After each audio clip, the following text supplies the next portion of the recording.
Everybody, go lay down, Axel.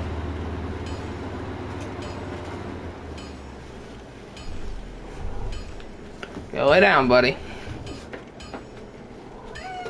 Here. Eat that and lay down.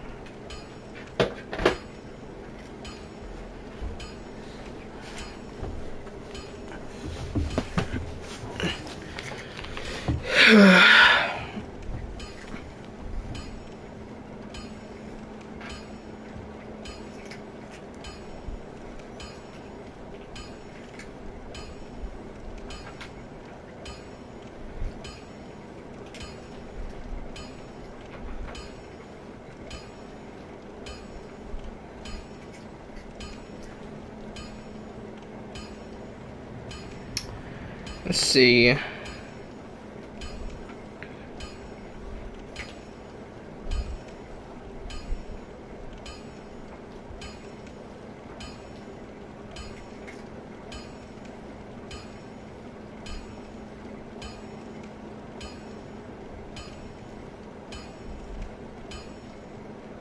Not that picture.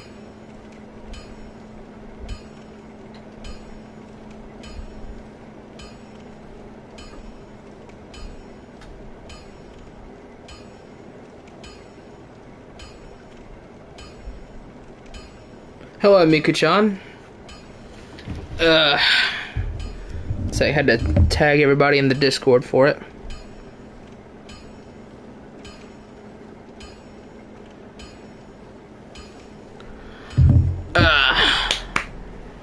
Would have been here sooner, but someone decided it would be fun to shoot my dog with a BB gun, so they had to go to the vet.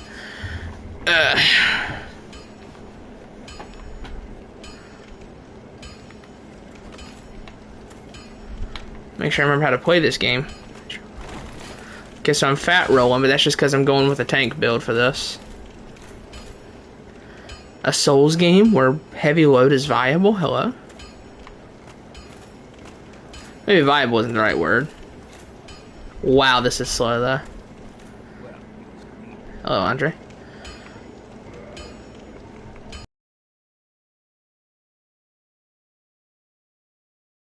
What about... Where's this weapon I have?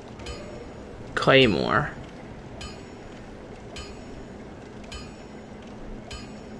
Okay, so that's as high a level as it can get. You can upgrade armor in this game?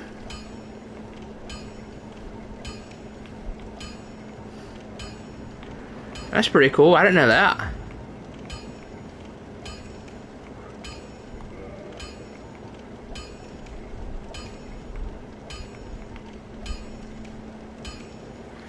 I did not know you could repair equipment in this game, and you could upgrade armor in this game. That's pretty cool.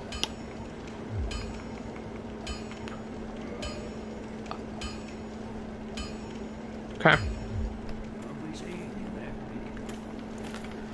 What's the difference between this and the Zwei? Wait, I'm using both. And that Zwei is a bit slower, isn't it? Upgrading both wouldn't be bad, though. Just don't have the money for it.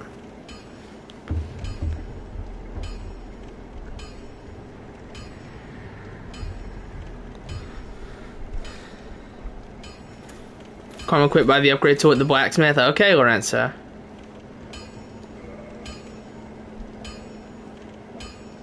This? I got no money. I'm poor. I got nothing. That's interesting. That's for that sealed door in Moonlight Butterfly Forest, right?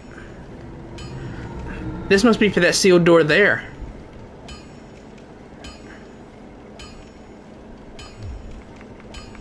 I'll come back when I got more money.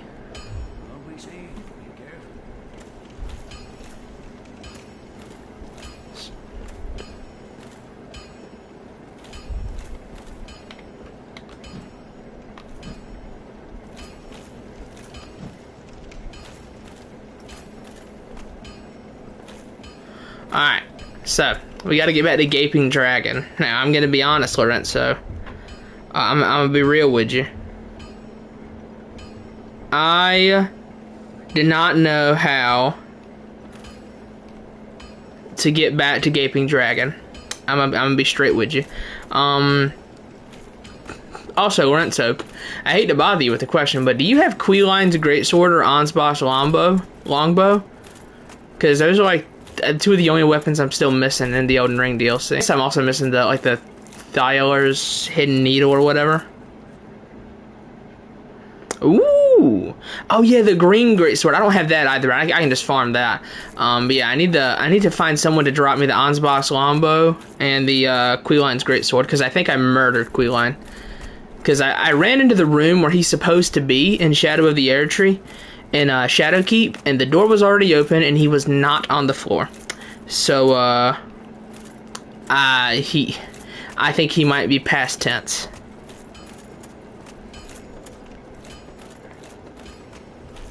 I think I probably murdered Queline.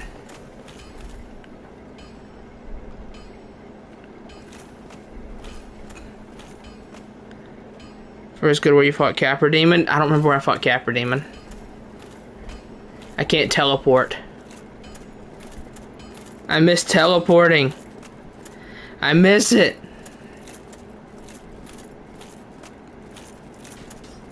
How do I get there? Go to Firelink? How do I get back to Firelink? Dude, I've not played this game in 2 months. I don't know where anything is.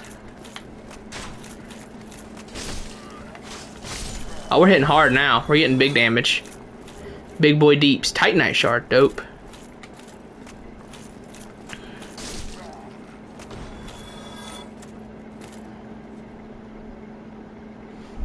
But again, like, I don't know where Firelink is. Isn't it like right here? Yeah, because like Bell Gargoyles, it should be like right here, right? Is this it? Yeah. Because I had to take this lift 100 times to kill Bell Gargoyles. What a stupid boss. I hated Bell Gargoyles. But yeah, Lorenzo, like I'm missing a couple weapons that I can farm, like the Great Sword and the Golem Fist. I can't get that to drop to save my soul. And I don't have Ansbach's Longbow or Queline's Greatsword or Thiolar's Hidden Needle. I don't have any of that. What's that? Gesture. Word? Alright, so, where'd you know? Hello, dude. Well, I see you, mate. Yeah, I have my letter and sword, so... Oh, yeah. By the way, you see the spells we got? I think you have a knack for it. I'd be pleased to help you.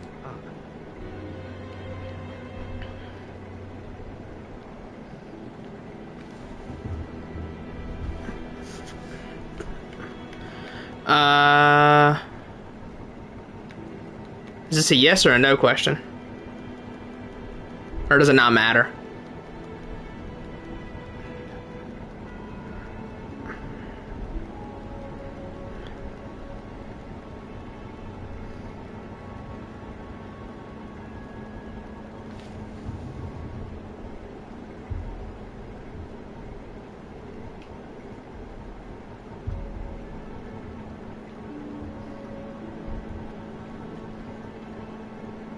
Yes.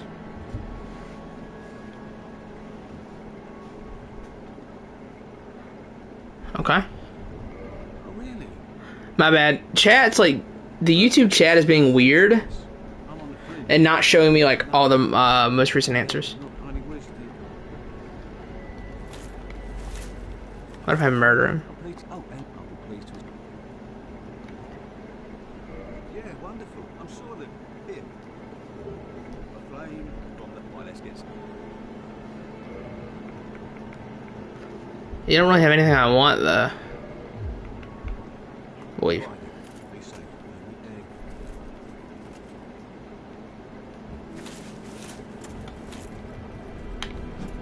Alright. Let's mosey.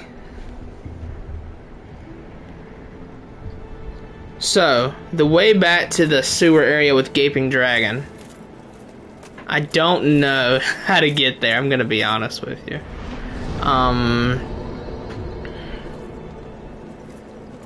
So let's just go, is it up this way?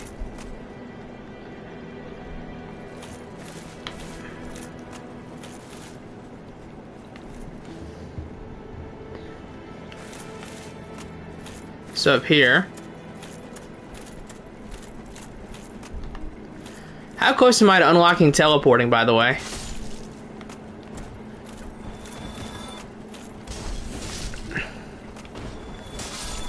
God, this is agonizingly slow. Where's my jump attack video game? Actually, I've been playing a lot of Sekiro recently, so this is a shot to the system here.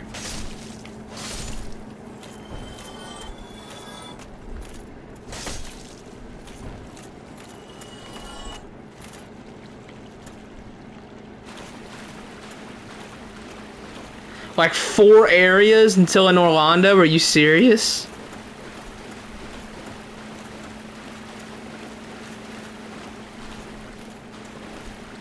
Straight, so this way?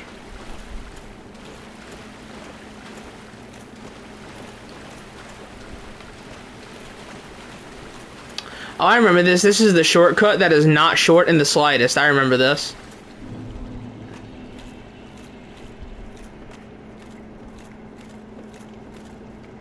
Yeah, I remember this. Like I said, this is the shortcut that is not short at all.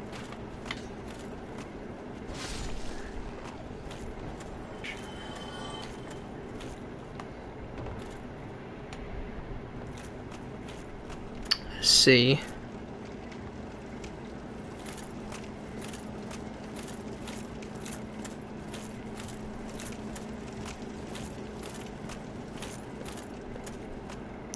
Oh, I remember this because like this area made me mad. Dude, I hate the sewers in this game.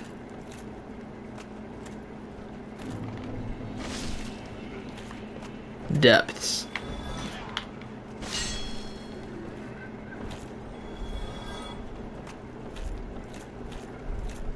I'm just saying, when it's my goat Bloodborne would never. My goat's Bloodborne and Sekiro would never.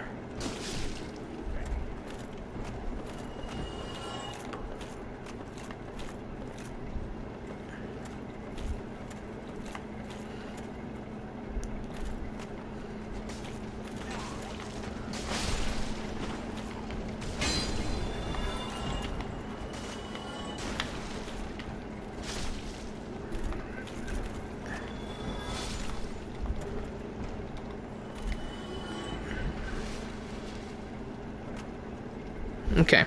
Now there should be a door. Don't descend the slide. Let's slide. That.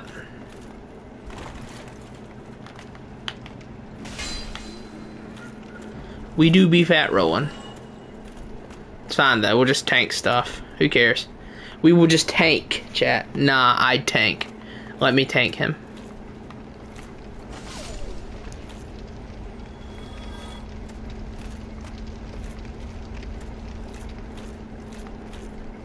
Is that some nice Estus soup? It is not.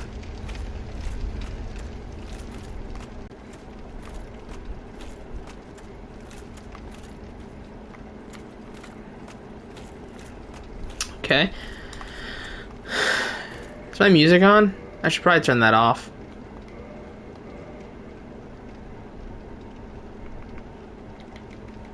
Okay.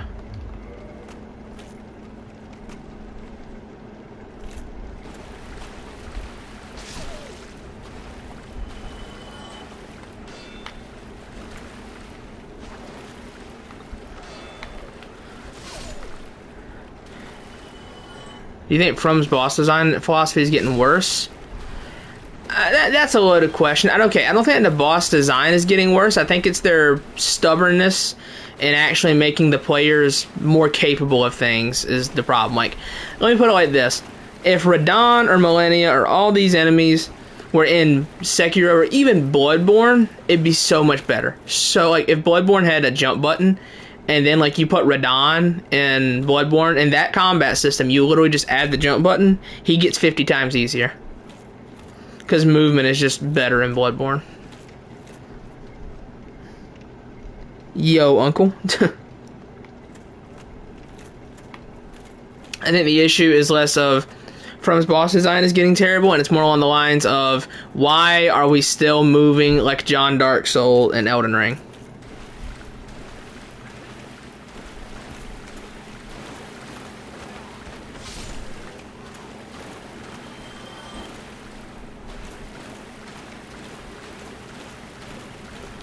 What did I name this character? Oh, I named him John Dark Soul.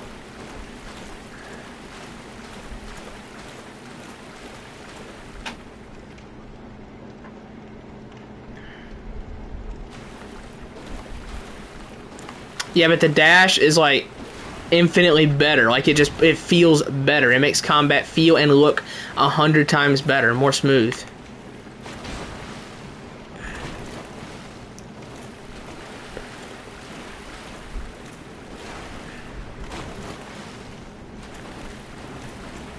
Or I mean, people might not like this take. If you want to make the bosses get crazier, but you don't want to upgrade the base movement of Elden Ring, then add an adaptability stat, like in Dark Souls 2. Just add adaptability. Bam, make your movement better through adaptability. Which I know that was just affected iframes, but if you tie like upgrading movement to a stat, just do that. That'd be fine. Again, I know that's not quite how it worked in DS2, but I mean it's better than moving like John Dark Soul.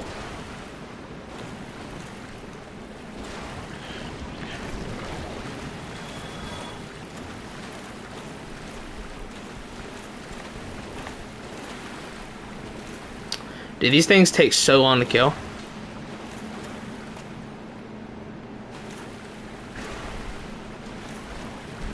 And I don't want to use fire bombs on it because they might be useful later.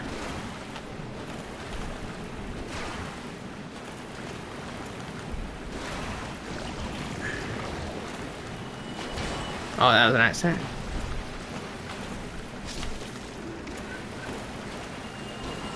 Oh, that's gonna... Ow. Oh yeah.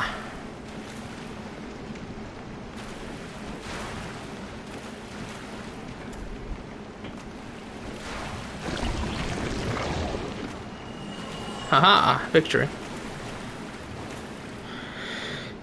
Oh, let's see here. What have I missed in chat? I guess it feels better, but it's subjective. I still love Elden Ring's combat. I mean, sure, but you can't tell me Elden Ring wouldn't be 100 times better if it played half as smooth as like Lies of P did. If Elden Ring played half as good as Lies of P did, those bosses would be so much better. Let me see. Ran the problem where players were given so much freedom to break the game that overcompensated the DLC bosses, take all that freedom away. I don't think that, because I mean you can one-shot. I mean Bushy put up a video where he literally went through and one-shotted every boss in the DLC, so I don't think that. I disagree. Post on a streamer doing OnlyFans, and yeah, like it was that one guy who did gay OnlyFans stuff. Probably moving forward is balancing player freedom and difficulty. I mean, Sekiro was definitely where they balanced player freedom, movement, difficulty, all that. It hit its, like, the balance of the gameplay system itself hit its peak in Sekiro. It 100% did.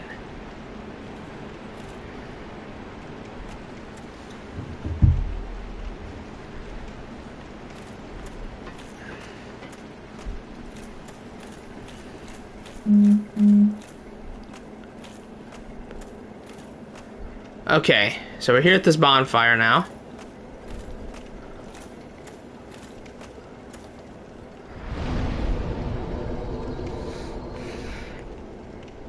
We ran one about the DLC again. Sekiro is a nearly perfect game. It is, like... But like I said, like, I'm not even saying, like, oh, why didn't Elden Ring play like Sekiro? If Elden Ring played half as good as Lies of P did, it would be so much better, man.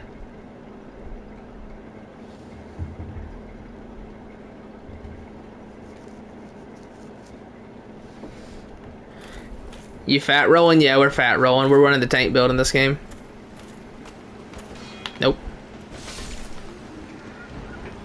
Taha will agree with me on the Lies of P, Glaze. I know he will.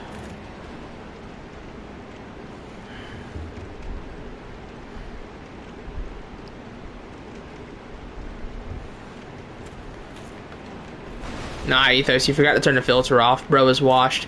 Okay, so how do I get to Gaping Dragon? How do I kill the mage? The mage is above Gaping Dragon because my oh, it's one part from software. I agree. I do. I think it's okay. The big three of Souls games for me, it's Bloodborne, Sekiro, and Lies of P. It just is.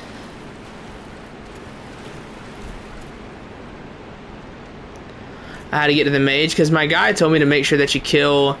My boyfriend told me to make sure that I kill the mage as well as the. Kill the mage first and then go kill Gaping Dragon. That's what he told me to do.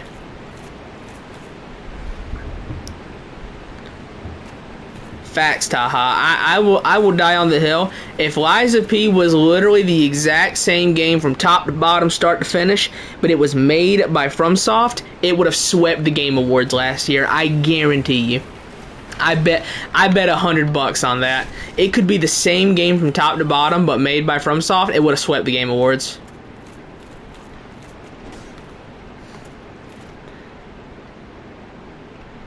For me, it's Bloodborne, Sekiro, and Dark Souls 3. I am not a Dark Souls 3 fan.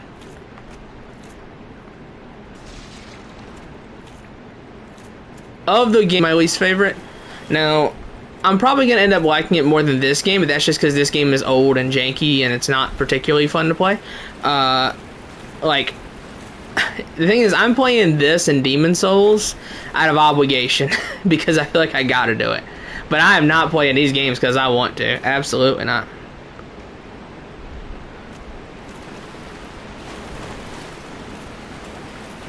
Oh yeah, come here, you.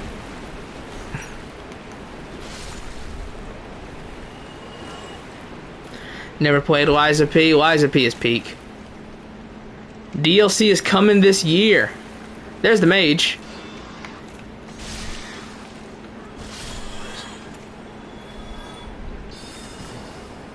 DLC is probably coming this year. Currently playing Dark Souls 2 and it's pain. My boyfriend really loves Dark Souls 2. He tells me it's of the three Souls games, it's his favorite.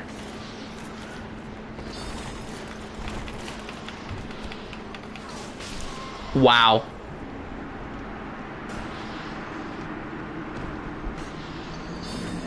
Wow, I got absolutely demolished.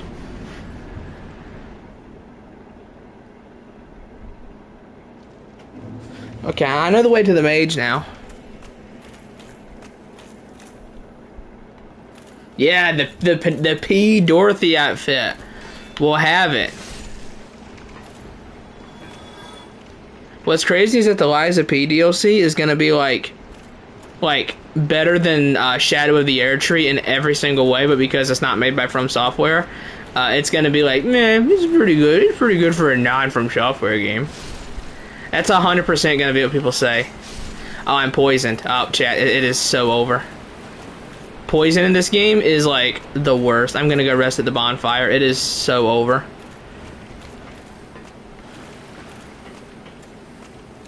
This is a death sentence.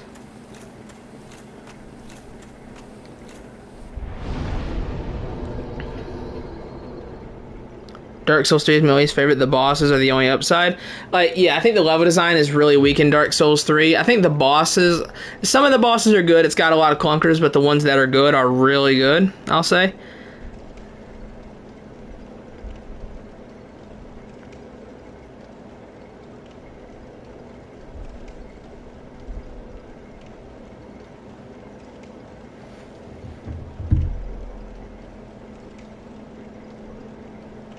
People need to stop mentioning that Lies of P isn't a FromSoft game because it isn't. You're right, it's better than most of FromSoft's catalog. I'm glad you mentioned that, Ethos. Sure, it's not made by FromSoft, but what I'm getting at here is that DLC is most likely going to be better than Shadow of the Erdtree. Because I mean, the base game was better than Elden Ring, and people are going to say, well, it's pretty good for something that isn't made by FromSoft as like a negative on the game.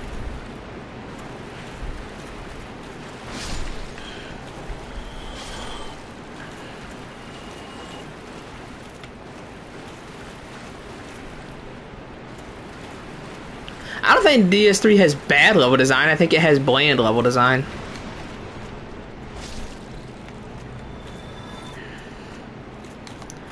The best way I can describe the majority of Dark Souls 3 is like an unbuttered piece of bread. It's edible, yeah, it's edible, man. It's fine, but like, it's never something I would actively seek out.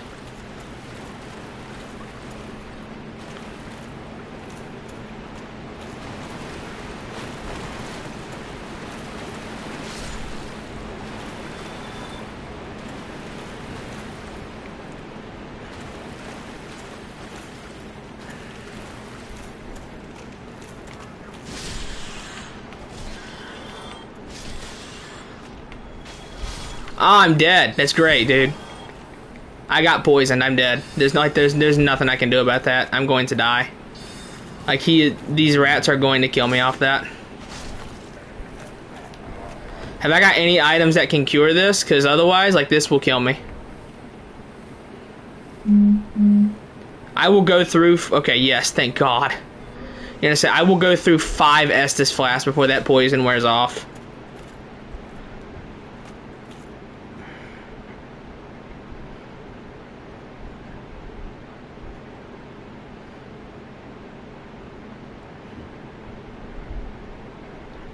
Eat bread and butter like that? Usually. I don't trust FromSoft fans to tell me what's good. Yeah, like that. I'm very serious, Taha. Like, Shadow of the Erdtree was proof that, like, never listen to what a Souls tuber has to say ever again about a From Software game. Never listen to it, because the amount of glaze I saw saying, "Oh my God, dude, it was so much fun. It was so much fun dying 500,000 times to a boss just to get close, and he does a new super move and resets the whole fight, and I have to learn it all over again."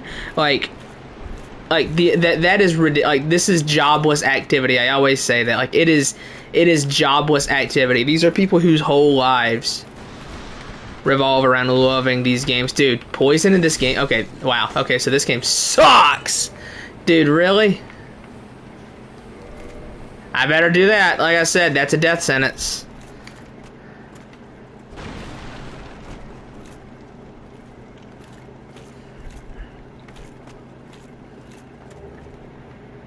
Alright.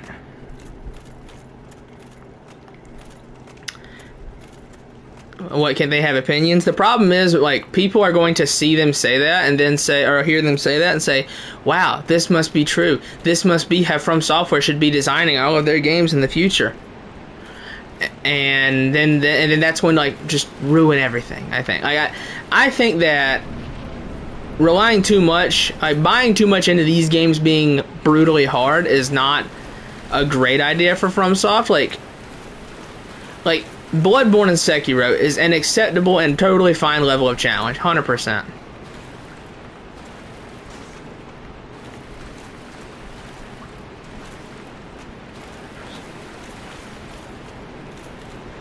Like, I think, like, if we get bosses that are all just like Radahn, like, that's just gonna suck.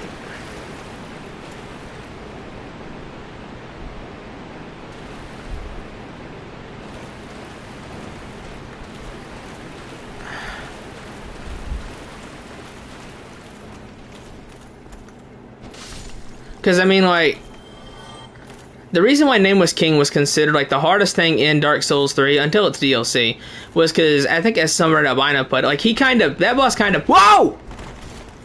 Kind of, like, pioneered the reactive AI that dominates all the Souls games now. And, you know, then then we got Elden Ring, and all the bosses were like that.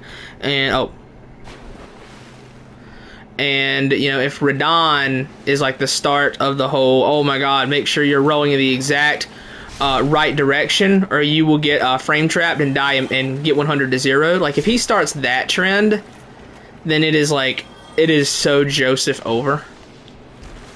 I remember this area.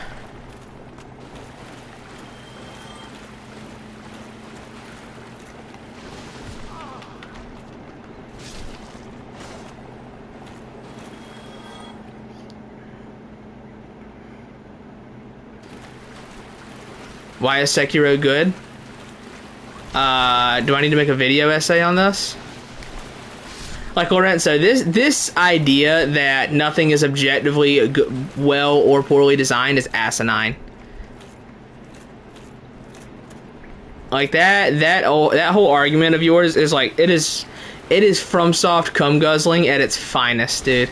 No offense, Lorenzo. Listen, dude, I'm just saying this. I'm not trying to offend or anything, but this idea that nothing can be objectively poorly or well designed is asinine.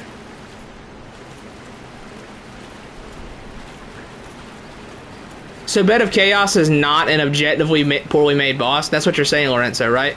Bed of Chaos is like you can't say it's good or bad, it's just a boss. That, like, RNG parkour jump is like you can't say whether it's good or bad.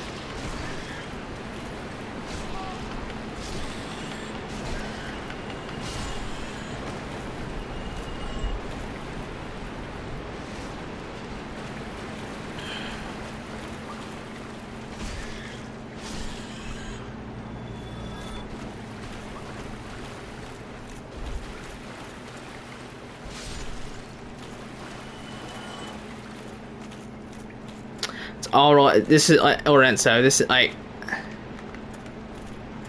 the amount of mental gymnastics to go through to avoid that is insane.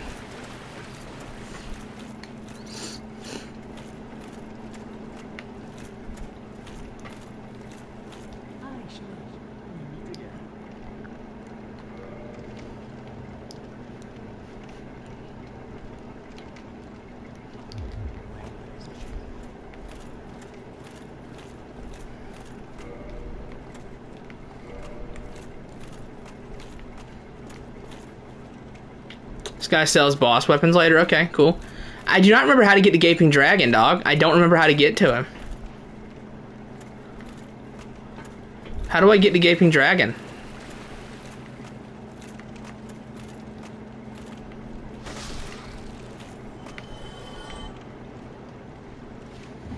It's one of the doors next to this guy.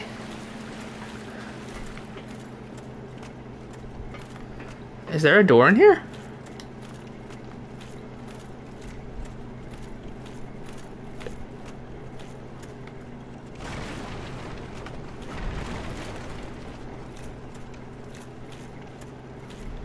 It's in this one up here. Yeah, I'm so ready to be out of these stupid depths. Ah, it's this one, huh? I'm so ready to be out of here. I hope I don't die to Gaping Dragon. That's gonna suck.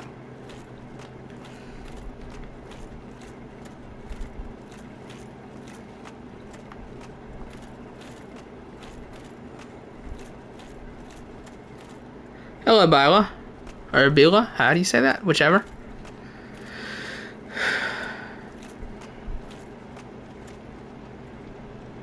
Use pine resin.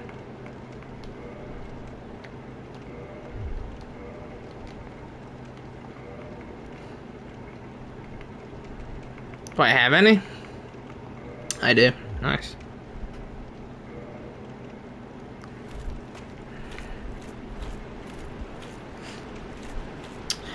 Yeah, like, so, like, even though I'm hating on Shadow of the Erdtree, like, I don't think all of Shadow of the Erdtree is bad.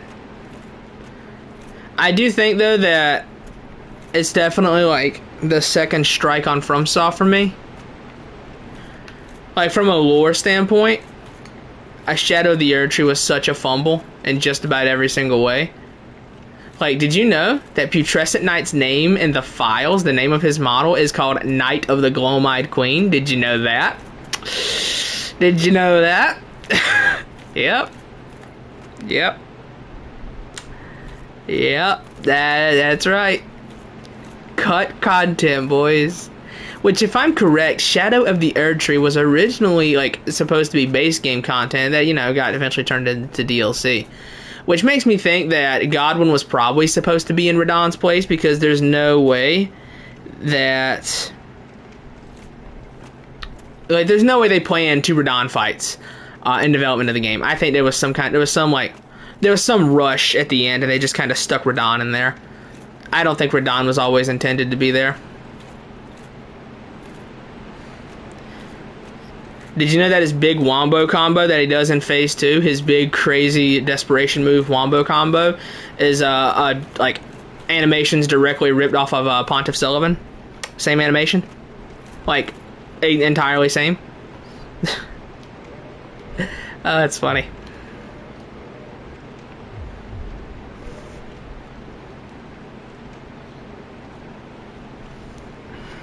They could have found some way. The Ash of War, Lorenzo. The Ash of War on his weapon. That combo is Pontiff Sullivan. I think the lore is good, like, except for Radahn for the most part, and, like, cutting out Glowmite Queen. It's similar except the ending. No, like, it's not similar. It's the same animation except for the ending. It's like, it's the same animation. It's the exact same, dog.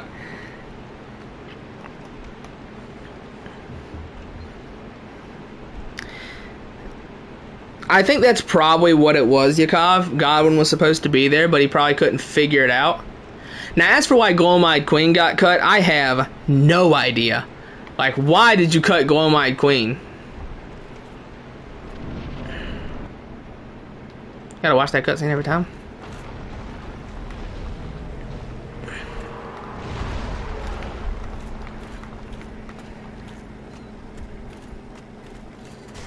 Whoa!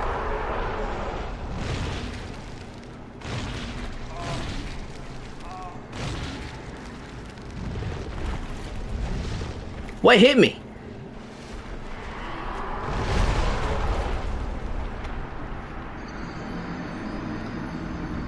Hey Lorenzo, hey Lorenzo, hey Lorenzo. Nothing's poorly designed, right? Hey Lorenzo, Lorenzo. Did you know that nothing is poorly designed? Nothing at all? Hey Lorenzo, did you know that? Did you know that nothing is poorly designed? Did you know that, Lorenzo?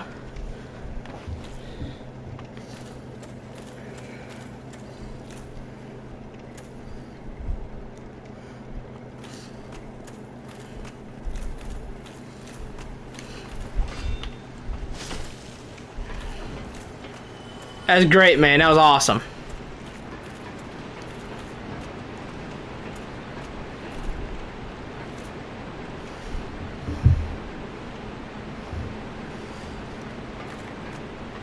Lorenzo, you're gonna see that and tell me that's not poorly designed?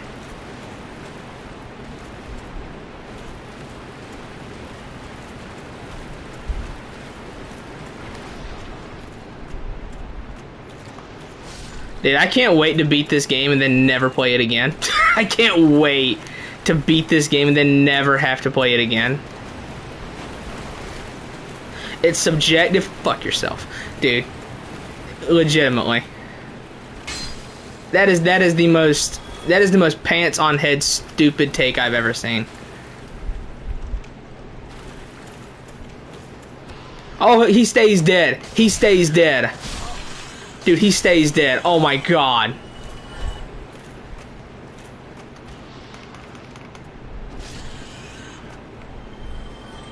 He stays dead. Thank God. Get me out of here.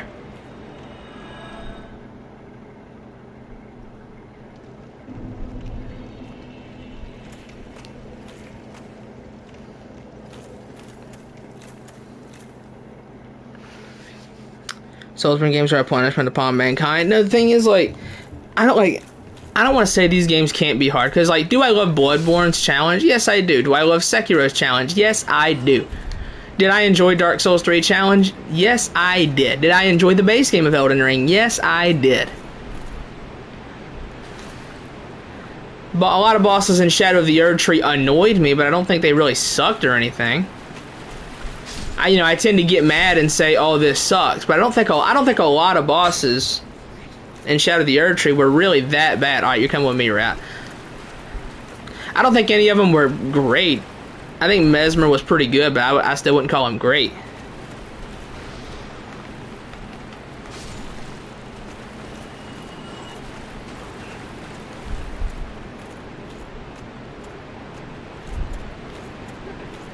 Like, I do, like, on my tier list, Radahn does comfortably land in meh, though. Like, Out of all of the final bosses in Souls, like base game, DLC, everything, Radahn definitely lands at the bottom of my list.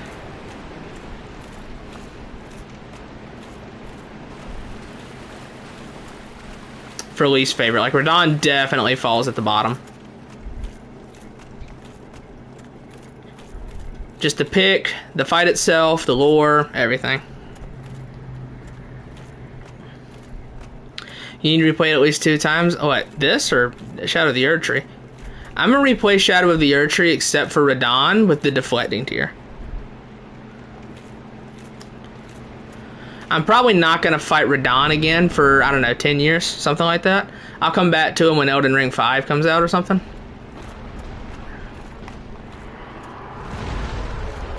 I ain't going near him, dog.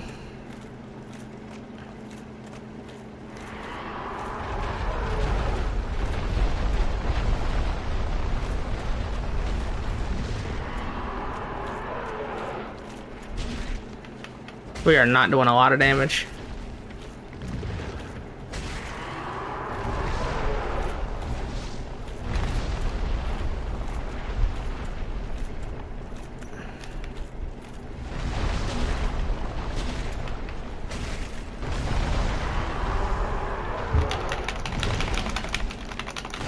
I'm dead, by the way. Oh, wait, no. I mashed and got out, thank God.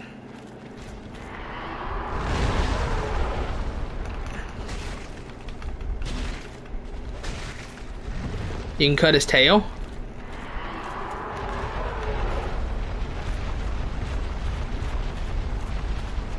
Use the pine resin so he can kill me? No, I don't want to. I don't want to use it and then lose it.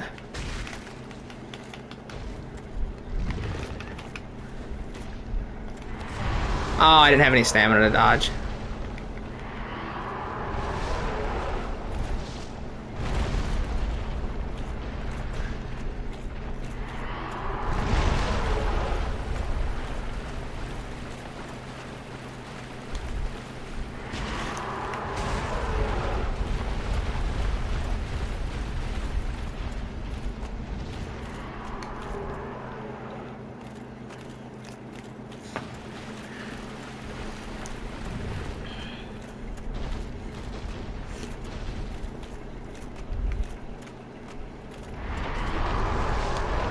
I would argue I did not get hit by that. I'm gonna be honest with you.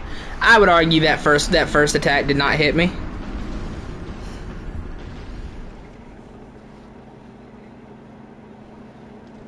Yo, you have to two-hand to cut it? Okay. Hello, SB Productions. So you have to two-hand to cut the tail? Okay.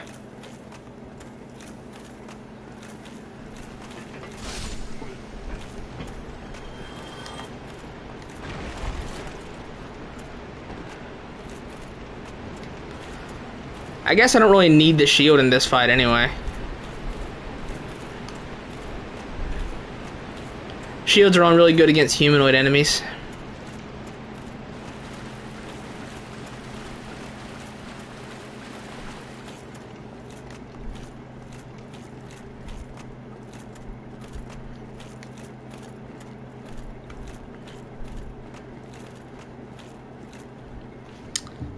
I would say he got slammed by his torso, but I might be blind. He might have grazed me on his torso. I don't know. It didn't look like it hit to me, but I also wasn't paying that close attention.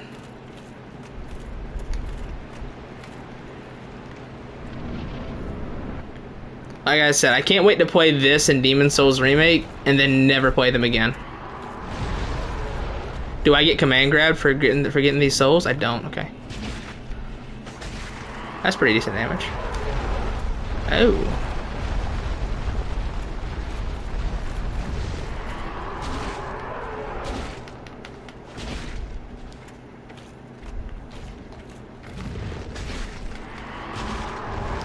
Uh-oh.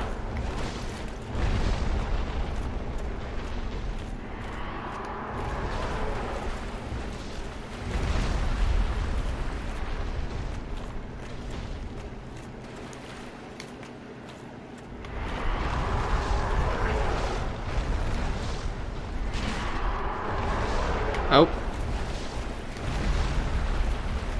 This is a riveting boss fight, chat.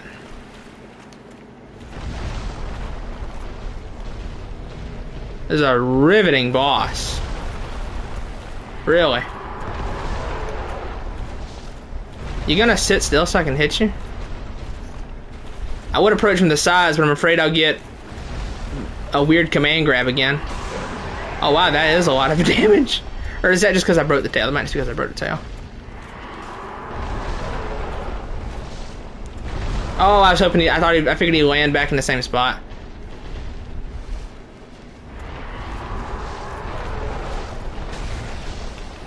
That is a lot more damage though.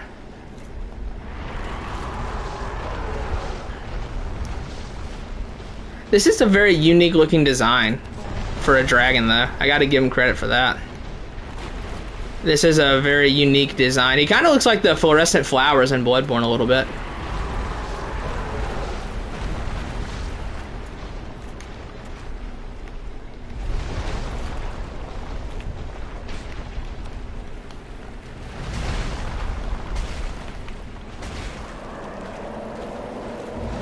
What is he doing?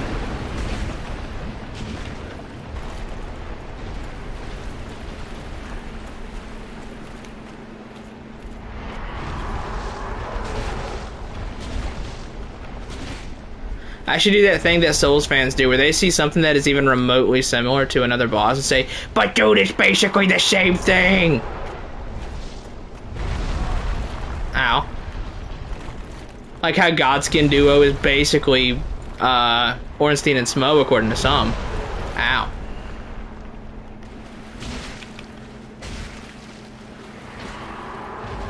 Ah, that's tough. Or how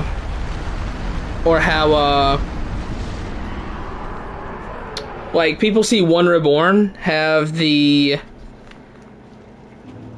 like One Reborn has the like the bell things that heal him or whatever. They're like, but dude, it's Tower Knight. I call him Tire Knight. Said, but dude, it's Tower Knight. Look at it. It's literally Tower Knight, dog. It's like, bro, it is moderately similar. Radahn is his twin princess. I'm guilty of it. Of course I am. I said every Souls, didn't I? I said every Souls fan, didn't I? I said every Souls fan, including myself in that.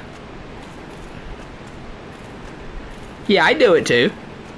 I say that Radahn Phase 2 was a Twin Princess ripoff. Yeah, I do, of course. Like I said, every Souls player, I am guilty of it.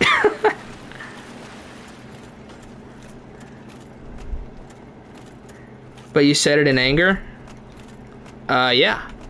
I'm guilty of it, dog.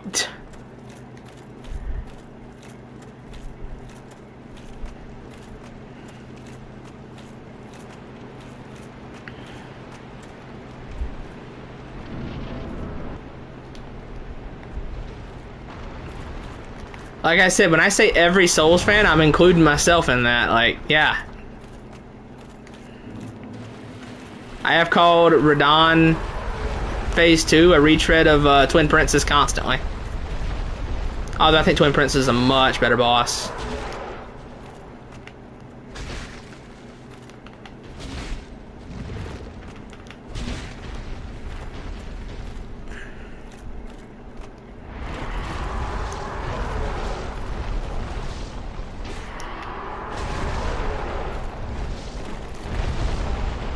Ow. So Twin Princess is one of my favorite boss, and one of my favorite bosses in Dark Souls 3. I really like Twin Princess. I thought that fight was cool.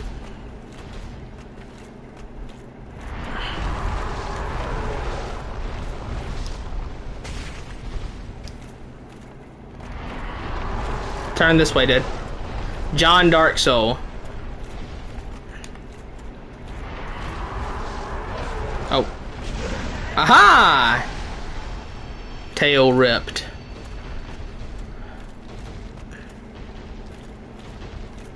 Go for an attack so I can... I want to hit the head. Right here.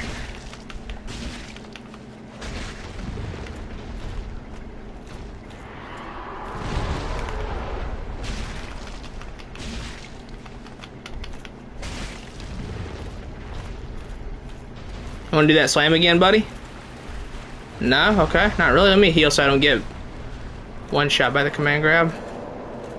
He's puking.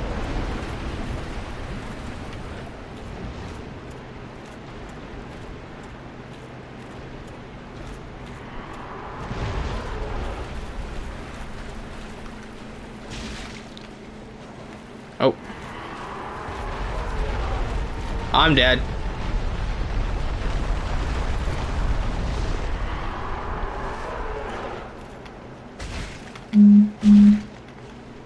That was my phone.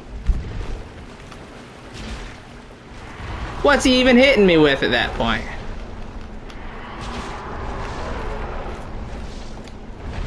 Run!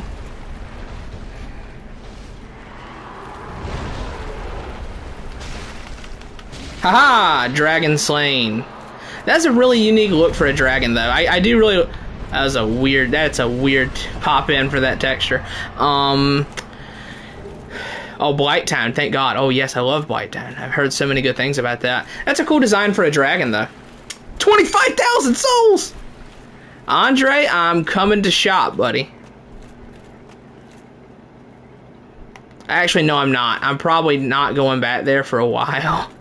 Am I? I need to, though. I need to. I need to go back to Andre and buy some stuff. Ah, I don't want to do it. It's such a long trek back. Let me just use the Homeward Bone and I'll come back here. Yeah, I'll use the Homeward Bone and I'll just come back here.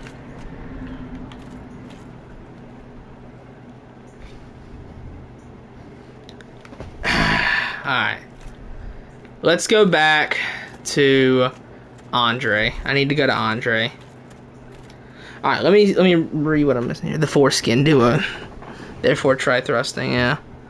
All Souls bosses made by one studio, of course they will repeat ideas. I beat on Twin Princess, to be honest, lots of them destroyed my for the first time. I died like 3 times to Twin Princess, like 3 or 4 times, but I had a lot of fun. I like that a lot. The bosses in Dark Souls 3 that really killed me a lot were Pontiff killed me the most at 25 times. Midir killed me 24 times. Freed killed me 14 times. I've grown to like Freed more over time. I think Shadow of the Erdtree helped me appreciate Sister Freed. What does that sound? And Dragon Slayer armor killed me like 7 or 8 times.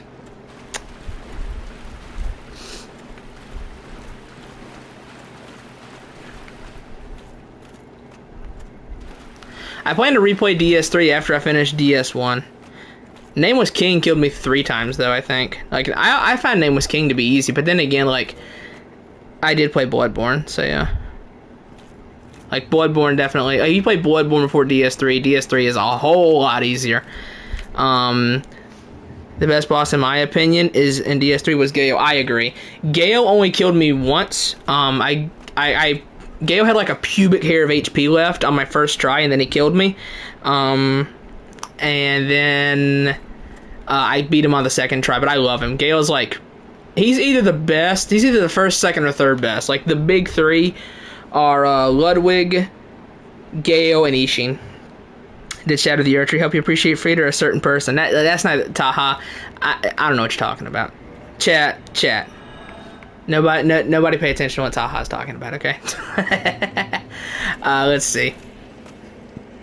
I personally like Gale, but I think he was too easy. No, because Gale and Ludwig show that you do not have to be ball-bustingly difficult to be peak bosses. Because I first tried Ludwig and I second tried Gale.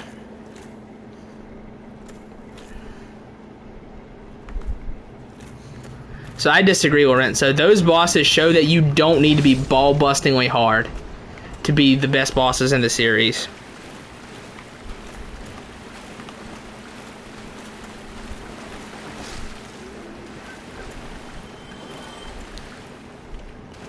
I don't like super easy bosses. I mean, like, it all depends on how the boss is made. Is Gale easy? Yeah. Is he super easy? No. Like, super easy, I think, is something that I first try. Now, it's worth noting, when I fought Ludwig, I was extremely overleveled because I had done chalices. Like, I had played the game, done the chalices, and then went into the DLC. So I was, like, extremely overleveled when I fought Ludwig. Like, extremely. Way too overleveled.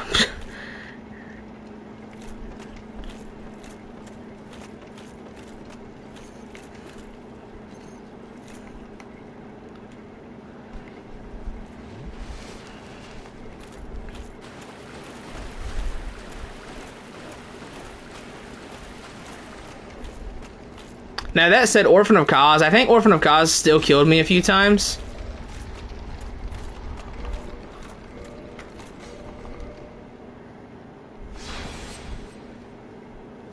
Orphan was easy for me personally. I died a few times to Orphan.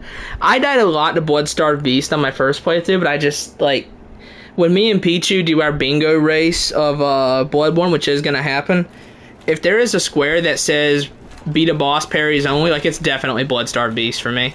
He's definitely or she's definitely the one I'm doing parry only for. Because that won't even really be that tough.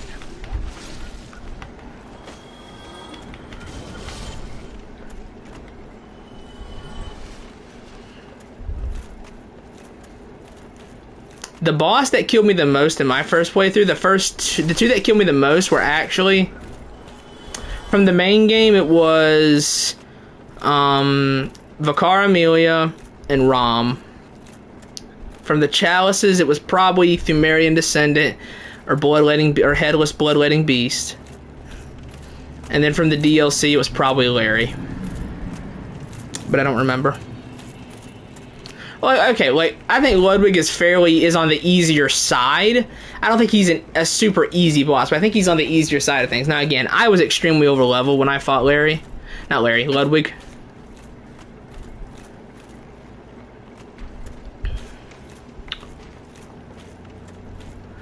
Because I was over level when I fought Larry, and I still thought Larry was tough.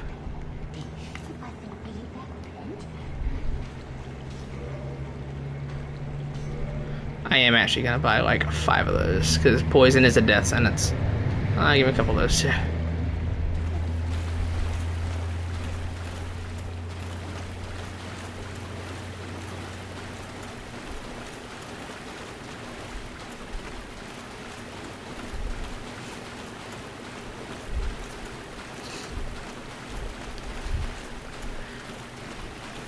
I also part of me has this weird issue with Ludwig, and it's actually not an issue with the boss itself. It's an issue with From Software not learning from things they did well in the past. That's something I noticed. If FromSoft does something really well, they tend not to repeat it for some reason. Like, for example, in Ludwig, he is one of the only bosses ever where when he's a big boss, and when you get close to him, the camera zooms out and it works perfectly. You can almost always see what Ludwig is doing because the camera zooms out when you fight him. Why doesn't it do that? Boss who gets a properly functioning camera. What's the reason? Let's see here. What have I missed here? Thor from God of War Ragnarok is better than Ludwig, even though I disagree with that. Ragnarok had a couple good bosses. I really liked the last tier fight in the DLC. That was really fun. Mohg is still the best boss in Elden Ring. For me, it's Radagon or Millennia. It varies from day to day, but I really liked Radagon and Millennia.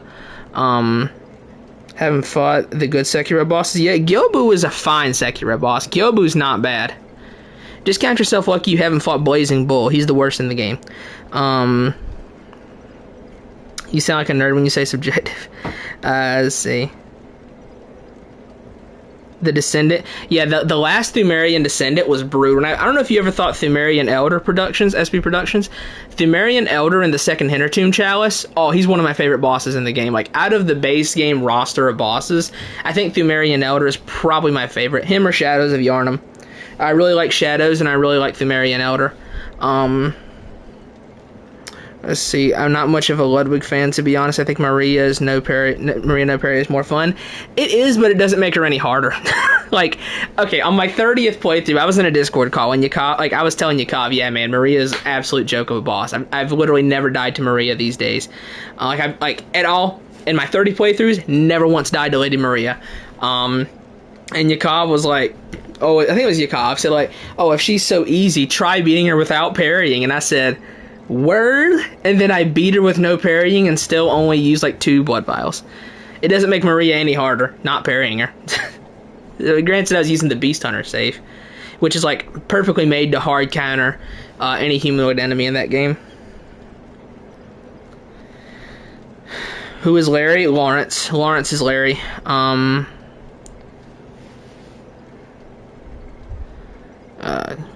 Impressed.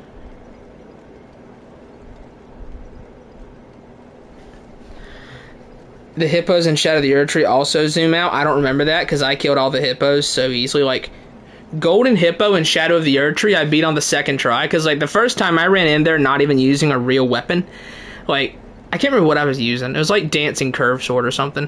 But it was a goofy weapon, and then I went in there the second time and just curb stomped him.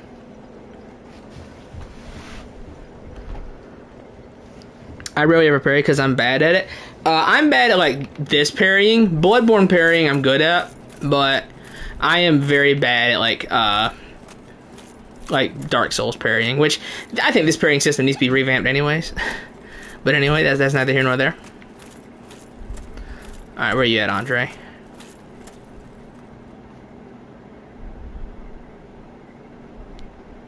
I don't understand how people dislike Giant Hippo. I don't know either. Like his hitbox on his command grab was janky, but I don't really understand why people hated him. I didn't think he was hard. I don't really understand why people hate Gaius so much. I think Gaius is probably like my third favorite boss in the DLC. Which, granted, I don't like most of the DLC, but I don't like most of the bosses in the DLC. But Gaius is probably like my third favorite, third or fourth. Like, I like Mesmer, Relina was okay, Gaius was okay, Bale was good, Midra was good, or Midra was good, and then the rest of them, I kind of don't like. Like, I don't like Putrescent Knight, I don't like Radahn, I don't like, Lion, what else? I don't like Scattered Tree Avatar, I don't like Metter.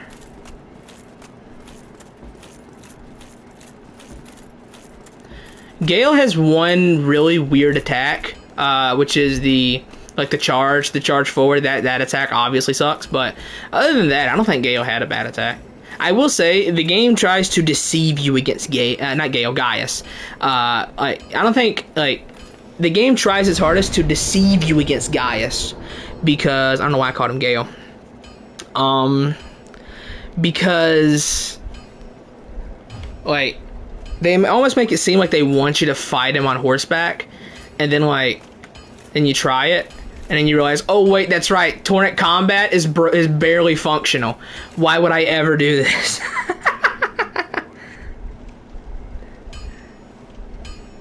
Found them D&D today, nice.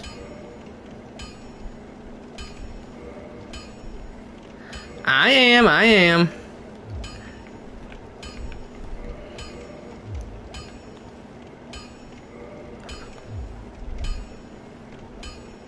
That's 20k? I'm not buying that. No. No shot, brother. That's 20k.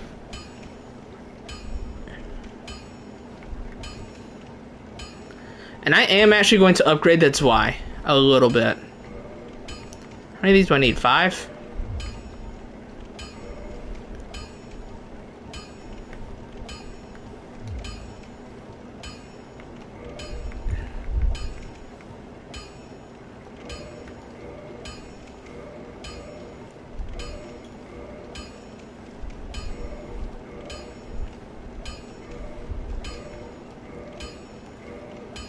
I need 3 more of those.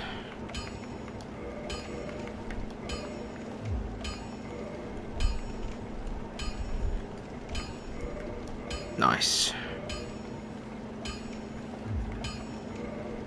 And now I need the Zwei. I need a large to do that for the Zwei next.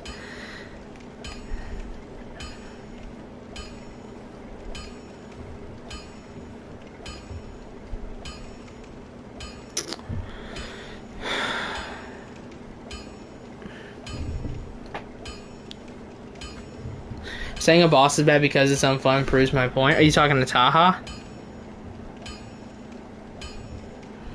I mean, yeah, as far as I know, the way to get boss souls, like boss weapons in DS 1 and 2 is really weird. And demon souls, I think. Yeah, boss weapons in the DLC were another huge letdown for me. There is one good boss weapon. Out of 10 boss weapons, there's one really good one. It's Mesmer Spear.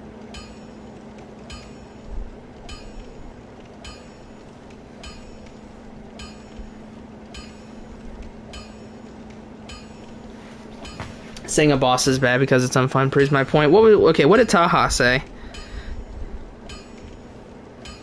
Oh yeah, what did Taha say about Gyobu earlier? Gyobu is not bad. I didn't even know what I did, and I don't know.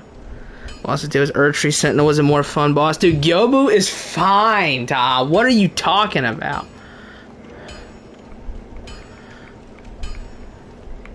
Gyobu was fine.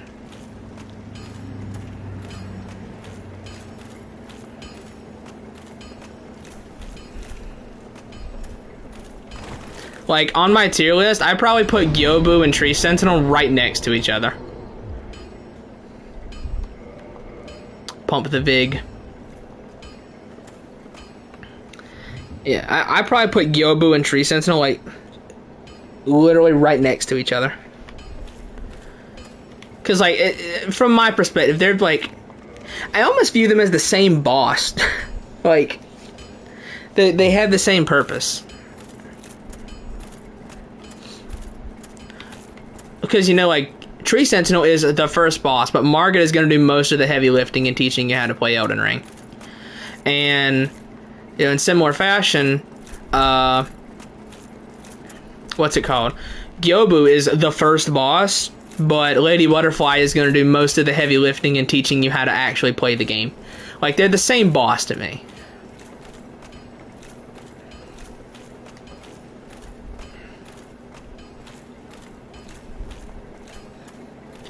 You know, that's like having Lies of P. We're going back to that. Like, sure, Parade Master is the first boss, but Watchman is going to do the heavy lifting and showing you how to actually play the video game. It's like every Souls game kind of has that.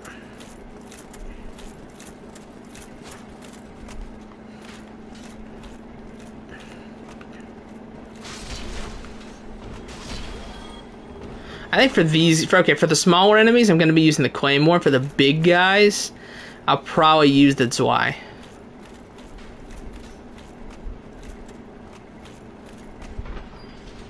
So let's go back to Gaping Dragon. Is not the first boss. Rick is the true first boss. Yeah, exactly. Yeah, Gyobu's fun. I like Gyobu.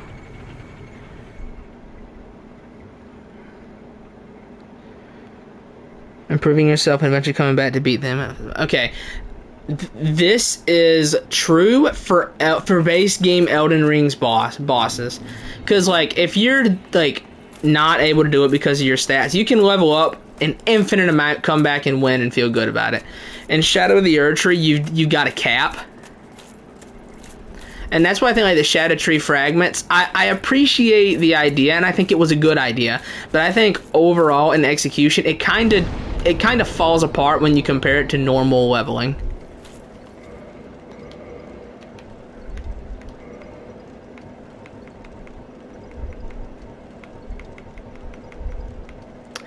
Oh, chat, I found Lorenzo's takes on quality in Souls games on how nothing is good or bad. I found Lorenzo's takes, chat. I got him. Right there. Got him.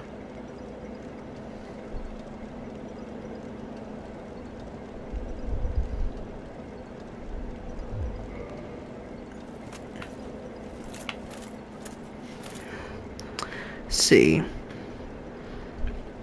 He's a bad, he's a good boss. Now, I don't think Hippo's a good boss. If we're talking about Hippo, I don't think he's a good boss. I think he's a meh boss. Like, Hippo is meh. Like, meh means either way. Don't care. Unpopular opinion, if you use Mimic Tier, I feel like you just give up on the boss. Okay, here's my take on that, SB. I myself would literally never use Mimic Tier on my first time fighting a boss. I'll never do it. I'll never use Mimic. I'll never use Magic. Nothing like that. I won't do it. It almost goes against the religion. Like, I can't do it physically.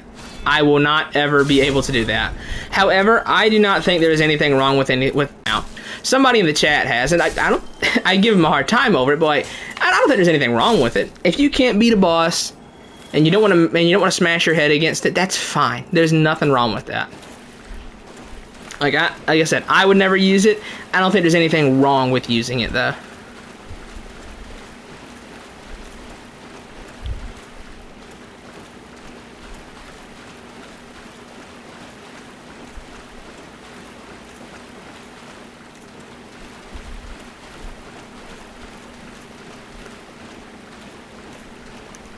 Okay, Lorenzo, I have to ask you a question then. What if From Software just, like, made a boss where, like, it's guaranteed to hit you on all of its attacks?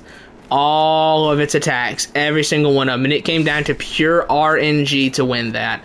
A pure RNG boss, and you just had to get lucky, Lorenzo. That would be objective. That would objectively be a terribly designed boss. Objectively.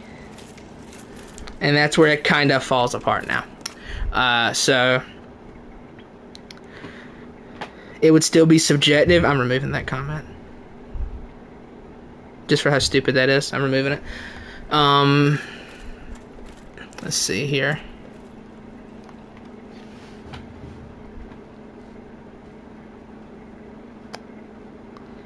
I stand by never using magic. I never had to use it for Estelle in Elden Ring. I mean, I think I fought Estelle when I was drunk, if I remember correctly. Yeah, I think I fought him with ornamental straight swords when I was drunk. I think, anyway.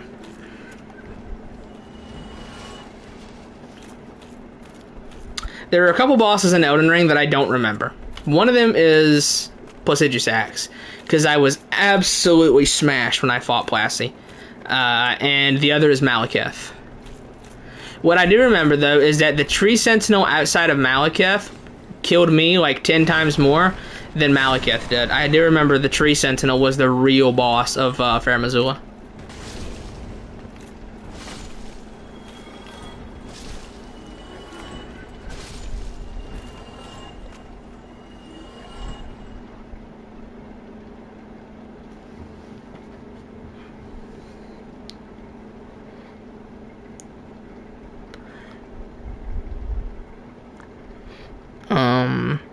To be honest, I had too much of a hard time with Estelle. I don't know why. Estelle took me a few tries, I think, but I beat him in a few tries. I beat him before I got too wasted. Because I didn't get wasted until the dragon right after him. then I think I was wasted. Which, okay, on that first drunk stream, I would never say I got wasted on that stream. I got drunk, but I never got wasted, I don't think. Now, I got absolutely smashed in the second one when I did all of Fair Missoula. Ow. Stop. All hit runners can have fun, and it's fun. There's people that can just enjoy the spectacle. That's fine. You can enjoy the spectacle, but, like, in the example I gave, Yakov, like, you couldn't tell me that the gameplay of that boss, like, was subjective on the quality of it. Like, it was subjective. Because, no, I mean, at that point, it's just a bad boss.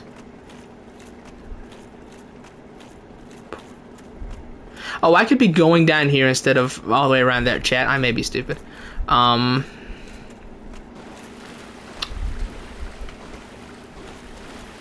we're gonna just run around here.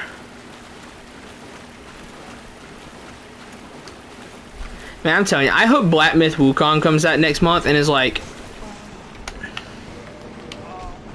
Oh, I don't know.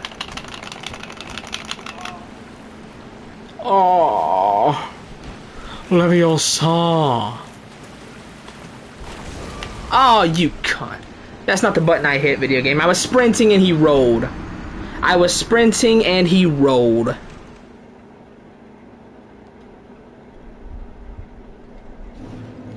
Oh my god, dude. Dude, this game is absolute misery to play. This game is miserable.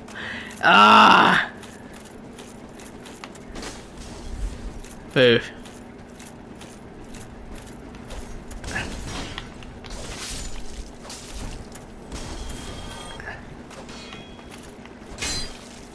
This game is miserable, man. Dark Souls 1 is a masterpiece in my opinion, maybe 15 years ago.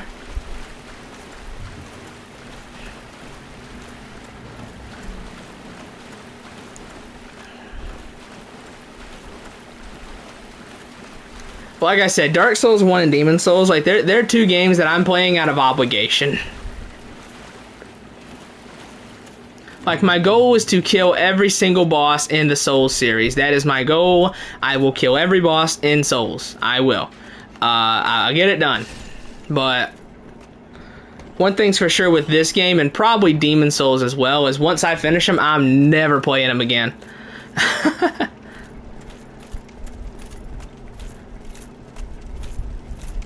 A masterpiece for me is something I call a 9 out of 10 or above. That to me is a masterpiece, and I have a very, very small selection of games I give a 9, and especially a very small selection I give a 10. Like, my 10 out of 10s are probably, right now I would tell you it's just FF7 and Bloodborne. The original FF7 and Bloodborne. My 9s, okay, I would probably call Sekiro a 10 these days, maybe. Like, Sekiro and FF7 Rebirth, I might also call 10s, because, like, they're just so much better than so much of the competition right now. Lies of P, I would give a 9.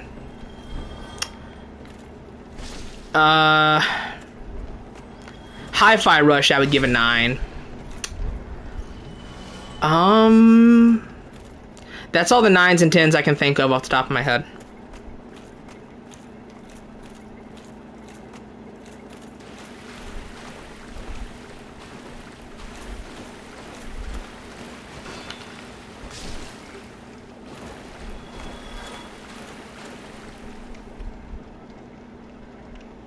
Hello, Sanjano?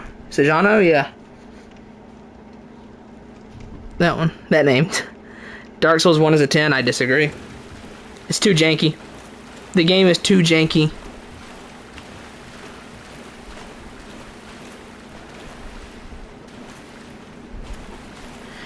I couldn't call anything so cumbersome a 10.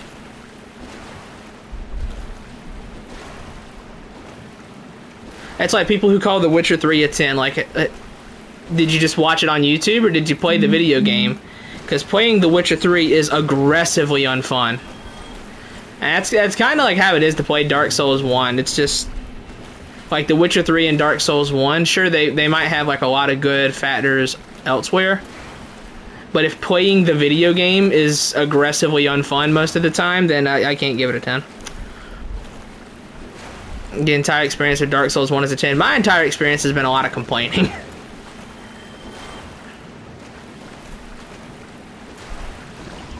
I don't think Dark Souls 1's a bad game. It's just an aged game. There's nothing wrong with a game that has aged as long as the fan base can admit that it's aged. Now, I will say, I think the craziest thing I've ever heard in my life was, I think it was in my last Dark Souls 1 stream, people came in chat saying Dark Souls 1 isn't clunky, and then I started talking about Lies of P, and then they said, oh, Lies of P was too clunky for me. I'm like, wow. Wow, the FromSoft cum guzzling hit critical mass at that point, dude.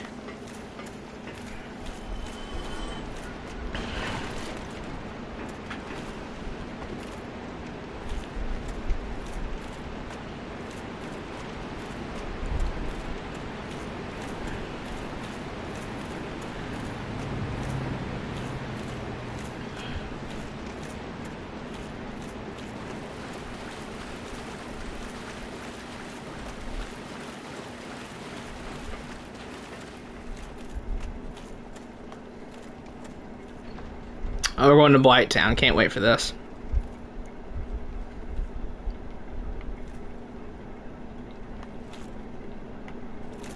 Okay, let me see what I'm missing here.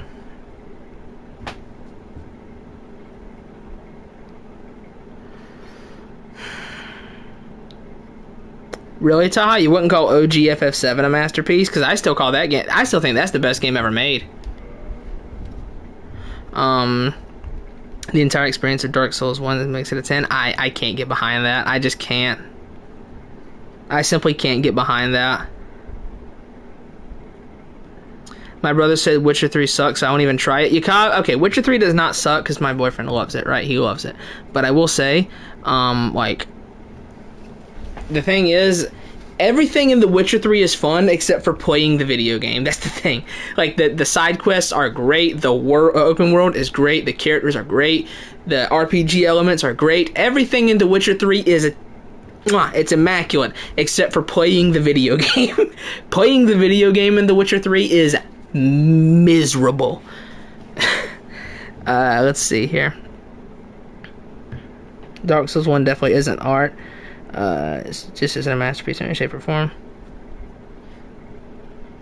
You played it after Sekiro and Bloodborne. My order for games has been Bloodborne, Sekiro, Dark Souls 3, Elden Ring, then Dark Souls, then starting Dark Souls 1, then Shadow of the Erdtree, then Demon Souls, then Dark Souls 2 will be my last. So I'm playing them all in a very strange order. Let's see. Welcome to Hell.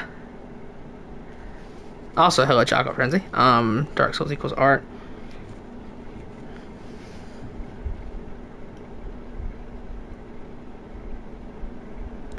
Dark Souls 1 has the best lore out of all the FromSoft games. I would probably give that to Bloodborne. I really like Bloodborne's lore.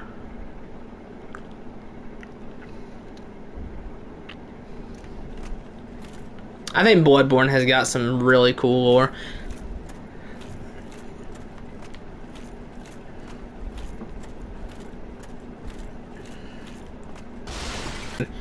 But like not doing anything with Glow-Eyed Queen and then just putting Radahn. And like I cannot get over how abysmal of a pick Radahn was, man. Okay, nothing else around here. And like the lore they made up for Radahn, man, it sounds like fan fiction to me. I'm sorry. It sounds like complete fan fiction. Why Radahn is even there.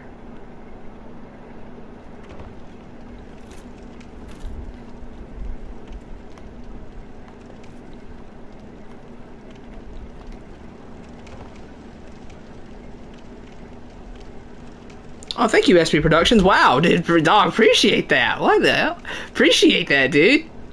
Wow. Hey, dog, I appreciate that. That's awesome. Shout out to you, man. I never played Sekiro. Oh, what is this thing? Oh my God in heaven. Oh, goodbye, chat.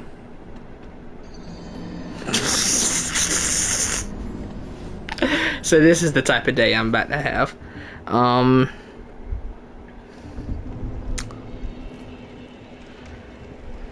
I don't think it's Cling Clang Simulator. I think Sekiro is FromSoft's first or second best game. Like, it depends on what day of the week you ask me whether I like Bloodborne or Sekiro more, but the answer I tend to give these days is this. Bloodborne has the highest highs in the Souls series. Bloodborne has the highest highs. It doesn't get any better than the highs of Bloodborne. It's also got some pretty low lows. Sekiro is the most consistently high-quality Souls game, because, like, I would say every single boss is good except for Blazing Bull. Like, I would say after you beat Blazing Bull in the first, 2 hours of gameplay, Sekiro just never, it just never goes down. It never gets worse. Every boss after that is great. Even Demon of Hatred. I don't care what anybody says. Demon of Hatred is a good boss. He is fine. Demon of Hatred is a great boss. And Guardian Ape is peak. Don't let anyone tell you otherwise about Demon of Hatred and Guardian Ape. They're peak. Bloodborne is a masterpiece? Absolutely. No, Miss Noble is peak. Miss Noble's fine. It's whatever. Good looking Blighttown, it's over for you. I just want a game where you should be like time the first time. Ah, yep.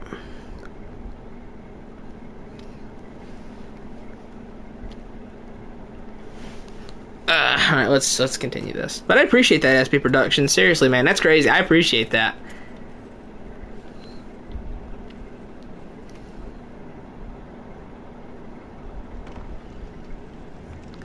Dude, exactly, Evan. Imagine you beat Lies of P, and then instead of Nameless Puppet, they're like, "Oh, look, here's King of Puppets again." Imagine that. That's exactly what it would be like. Go, look, here's Romeo again.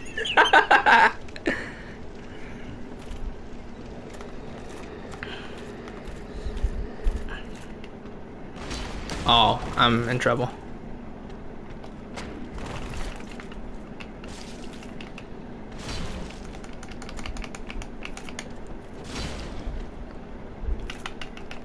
Swing!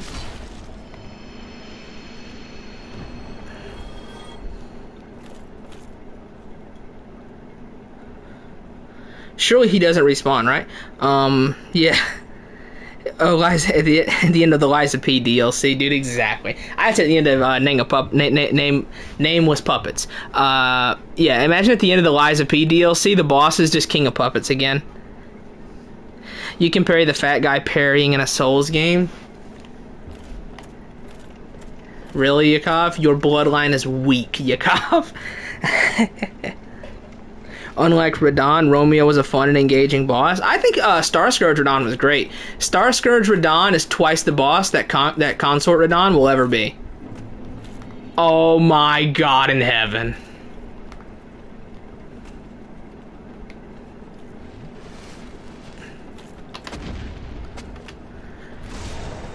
Alright, maybe we're gonna be parrying. Maybe we're gonna be parrying these guys.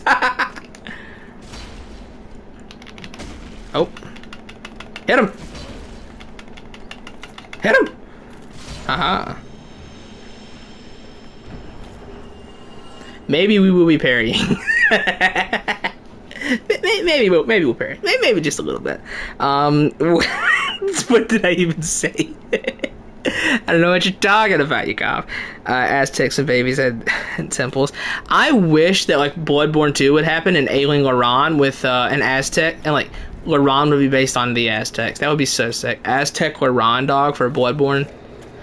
For Bloodborne 2, where do I sign? Oh wow. That's a fast attack, dude. Is this a Lies of P enemy?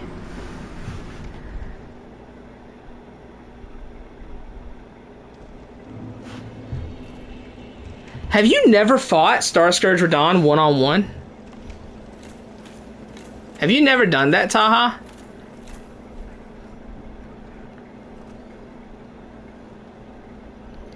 Very stupid location. As so far, it's been a blast, man. Oh, wow.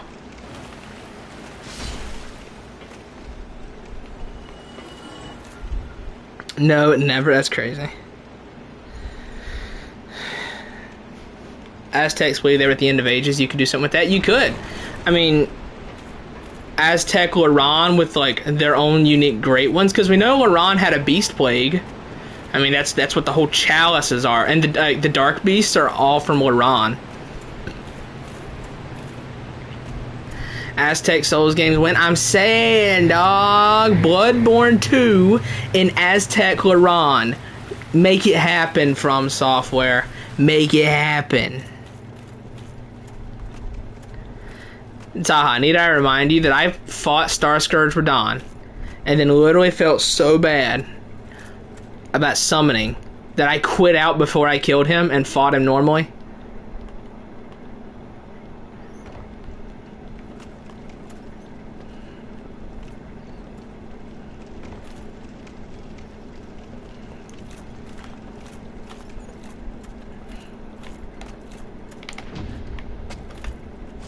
Oh, it was great, great parry.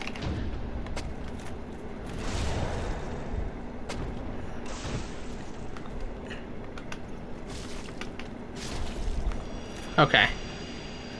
Let's try and just parry my way through these guys. Oh, what? That's way too early. Oh, death sentence. It is Joseph over.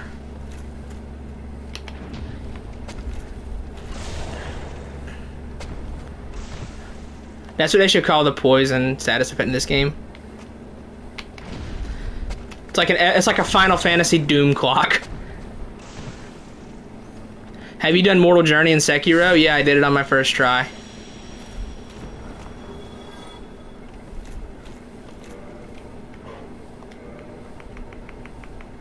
So okay, you might see my Dark Souls gameplay and think I'm bad at Souls games. That is mostly true, except for Sekiro. Except for Sekiro. I'm actually like really good at Sekiro. I have a video on my channel that is dedicated to me beating every boss in the game with no sword. Well, I didn't do Demon of Hatred because I was lazy, and Divine Dragon can't be beaten without a sword, and I didn't do the inner bosses because I wasn't going to play the gauntlets to get to the inner bosses again. Like, all the main bosses, Shura and Father included, I beat no sword.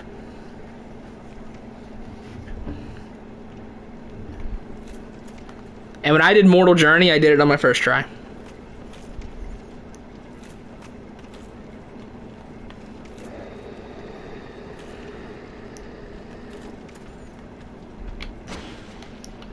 Ah, it's too early.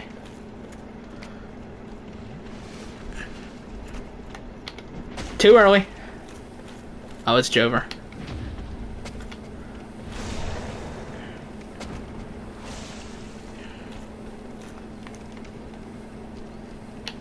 Too early, dog. What is that delay? You gonna swing?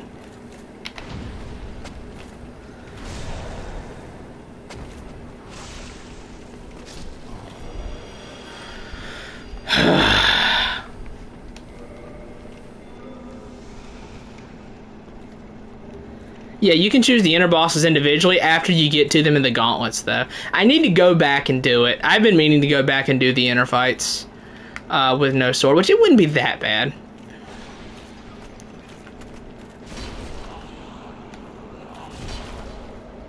Toxic? What, dude? They made poison worse? What? It's worse?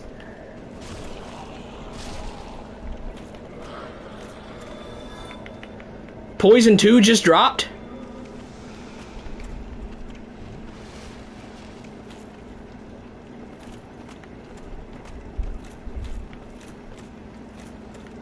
Dude, where's a bonfire?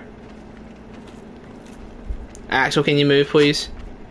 Dude, where is a bonfire in Blighttown? Somebody tell me.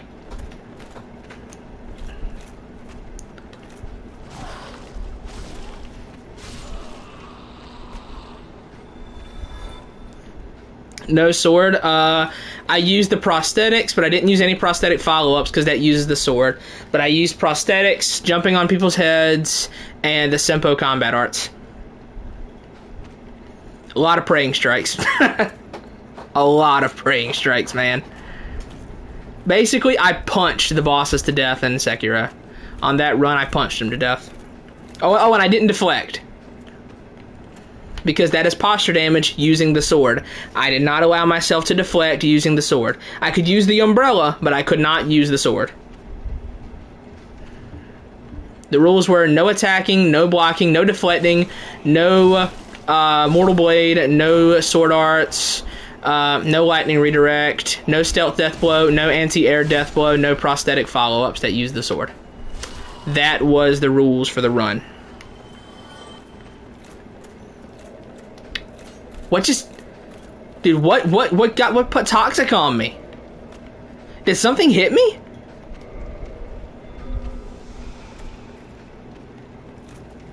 Dude, this place is... What is this? What is this area?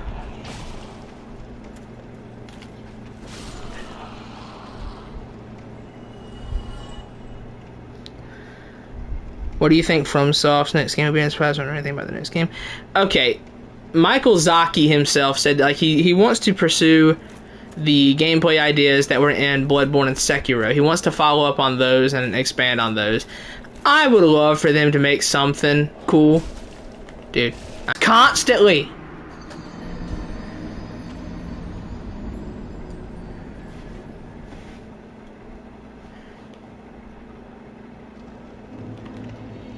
Oh my god, dude. Oh my god.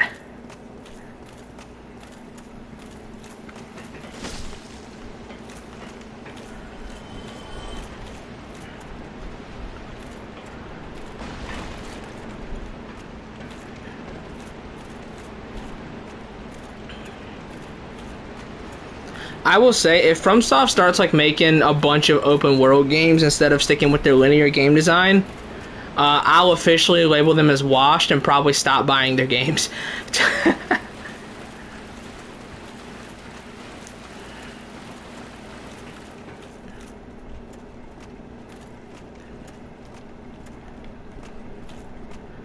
Because, like, sure, the open world was okay for Elden Ring. It was alright.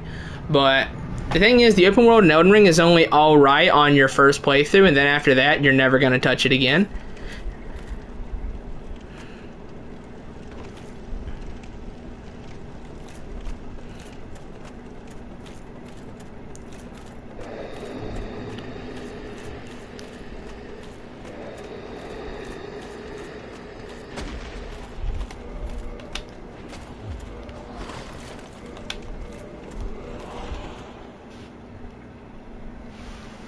Just do that to de-aggro those big guys behind me.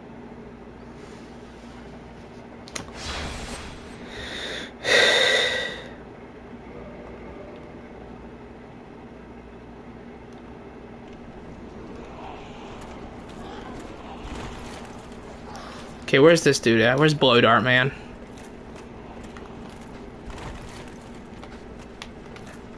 Die. What hit me?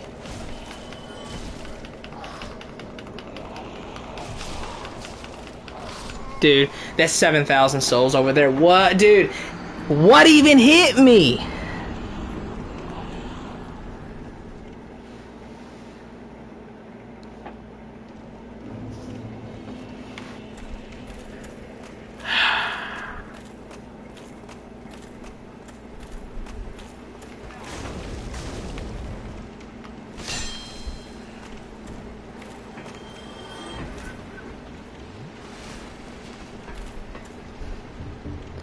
Playing Dark Souls in 2024 is crazy. Enjoy it while you can, because I'm like, once I've beat all the bosses in this game, I am never playing Dark Souls 1 again.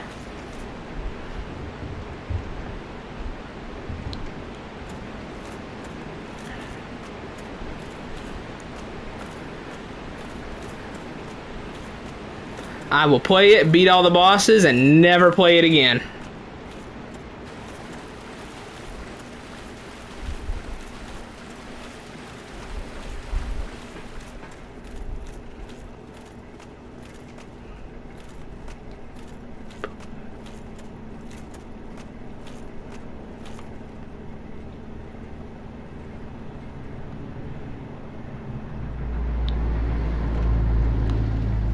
I mean, he's probably just saying that because Dark Souls is old.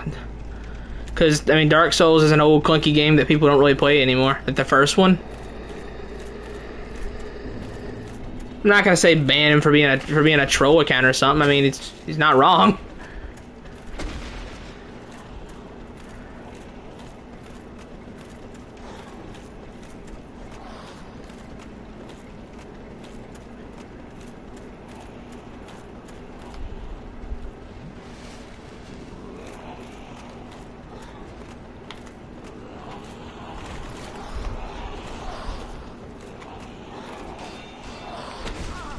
Oh, this is great. This is fun.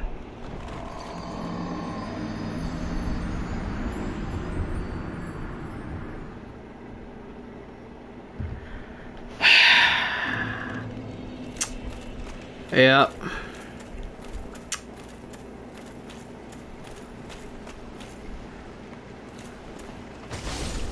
Alright. Now you're being annoying.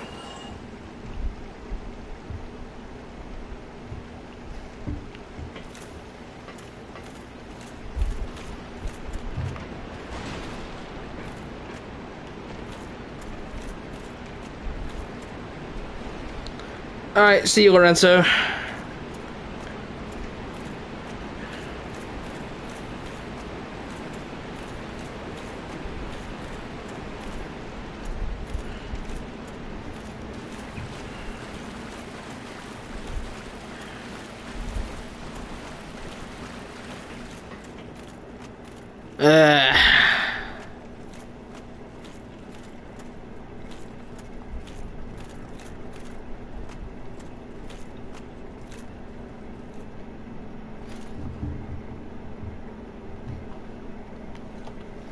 Yeah, I'm gonna play this. I'm gonna beat this game once, beat all the bosses in it, and then uninstall it. And then burn my copy of the disc. Now, I'll keep the copy, but... Oh my lord.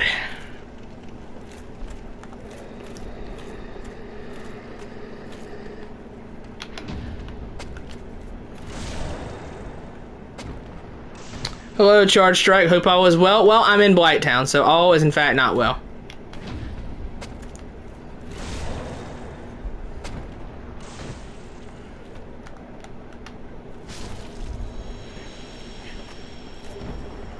I am in fact not having fun.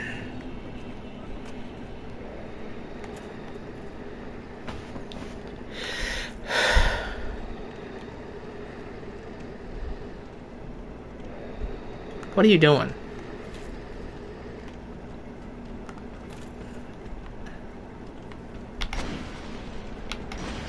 That was parry.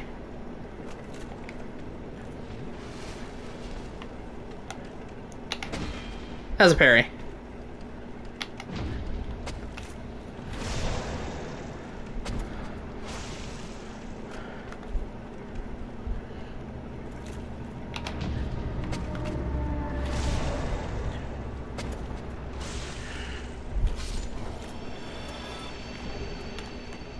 The audio design of this game is really strange. Why does everything always sound so muffled?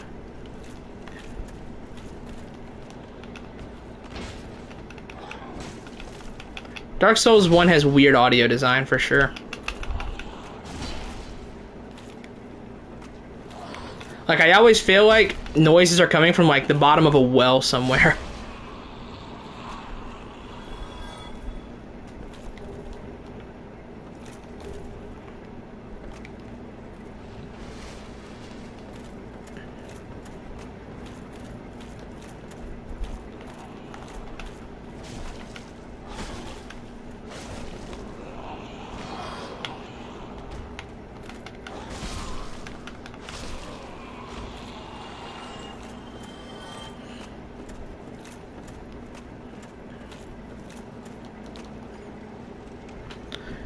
Dark Souls 1 is the best atmosphere, only rivaled by Bloodborne.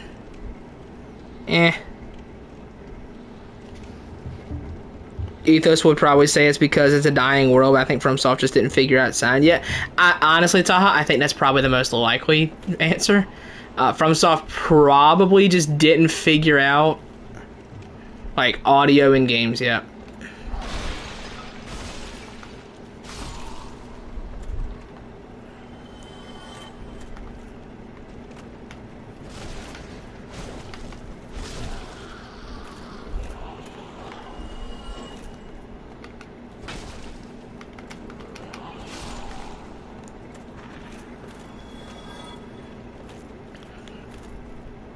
It's like when I asked Ethos, man, I really don't like Dark Souls 3's aesthetic. Everything's too gray. Well, actually, there's a reason why everything is so gray in Dark Souls 3. Okay, then why is Archdragon Peak absolutely gorgeous? Like, come on, dude, Ethos, come on, dude, come on.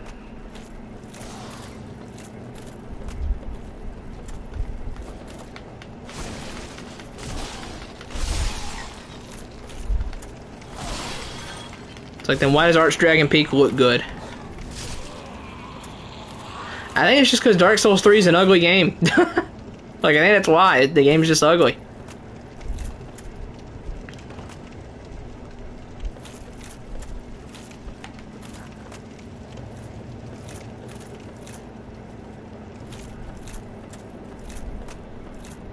That's gonna break. I guarantee you if I step on that wood, it breaks. Atmosphere. Yes, atmosphere.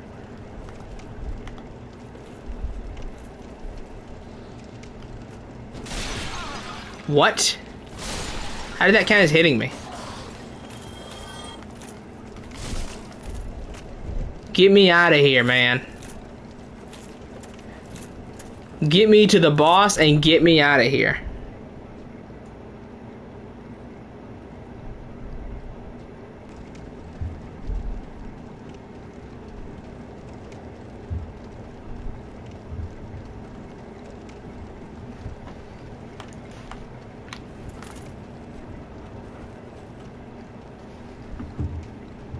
Are we here? Is there any lag? Okay, are we here?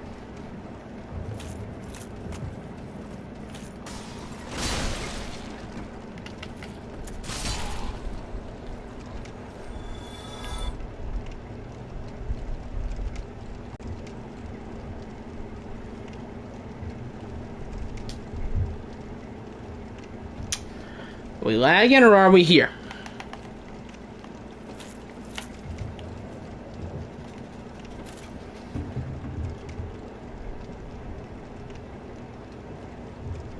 We're here? Okay, my internet's being goofy.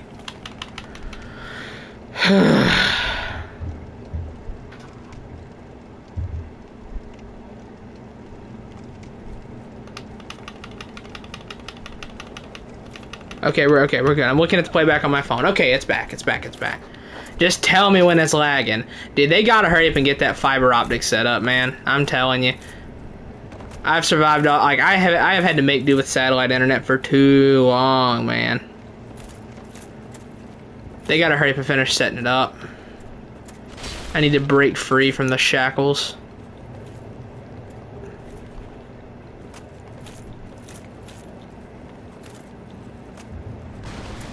Dude, I thought I was about to fall right through that little crevice there. Wow, toxic dogs, insane. Do I have any of these? I do, thank God. What? Oh, it's another dark guy. Dude, this area is trash. Where is the bonfire?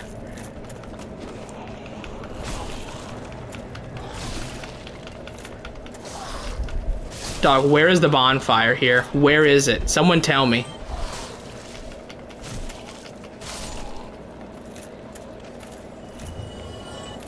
Where is the bonfire? Behind me? Okay, well, fuck. Dude, this area is garbage. This is trash.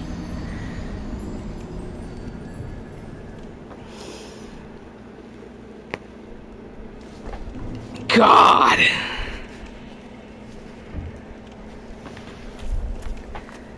I cannot wait to beat this game, man. I cannot wait to beat it.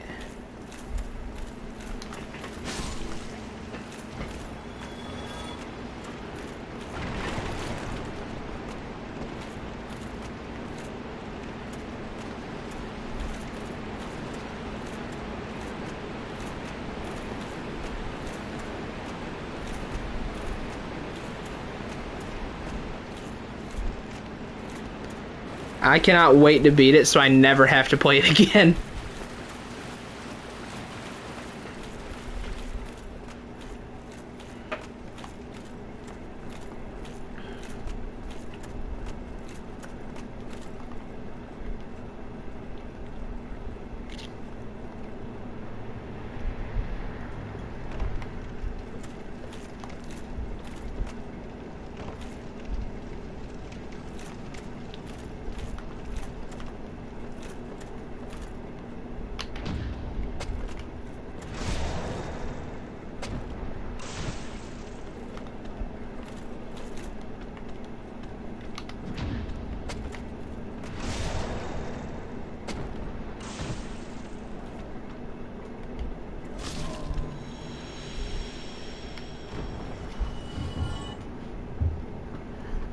Wait for the team of the Giants. Oh my God.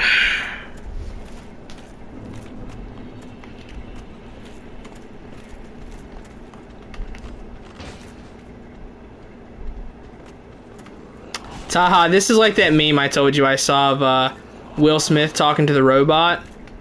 Y'all got any fun? Nah, man, we just got abysmal dog shit.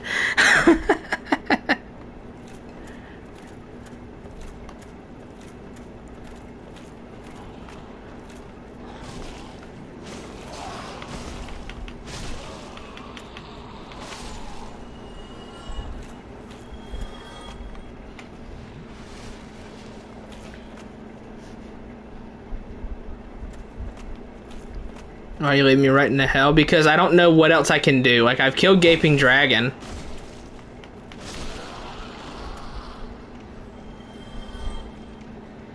I killed the Gaping Dragon, so now I'm here.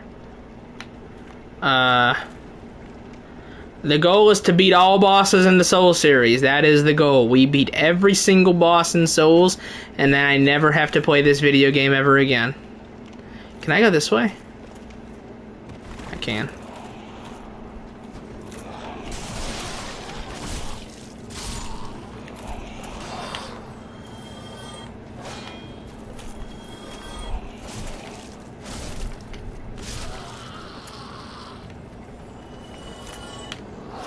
Yep, I kill all bosses.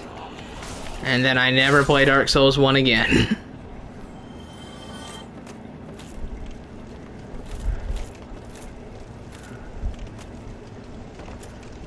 This breaks, right? Yeah. How did I figure that out?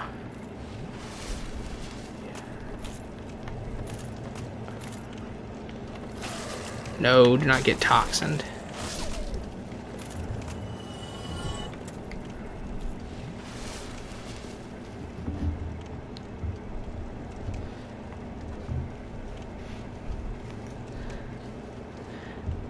It is, dude, but Dark Souls is a difficult game. The jank is part of the experience.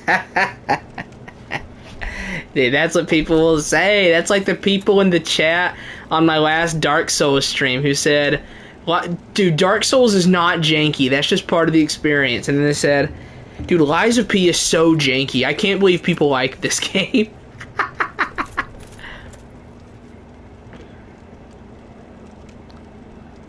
Dark Souls 2, I can't wait to never play it again.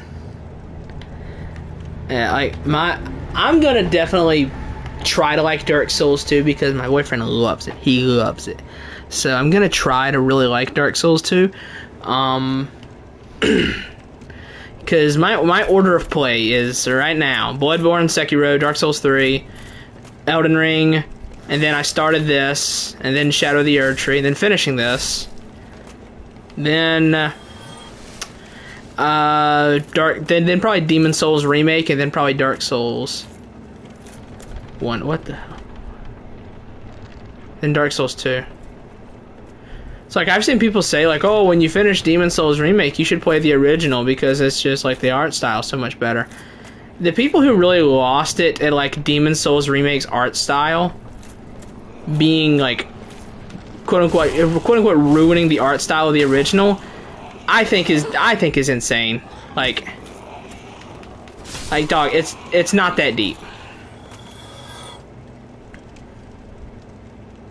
You gotta replay it multiple times. I am like Jackson. I am never playing this janky, clunky mess ever again once I beat all these bosses. Like I said, I'm beating all the bosses and deleting the game.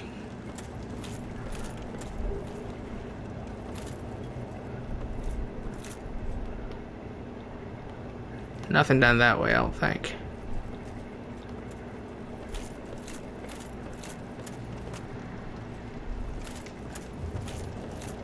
Like I said, I'm beating everything in this game, and then I'm deleting it and never playing it again.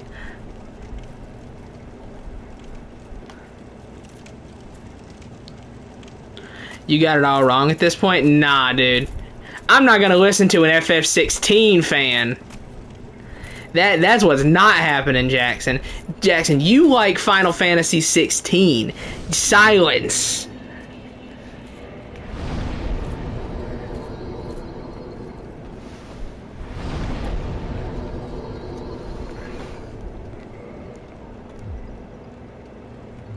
You really should play it multiple times? Nah.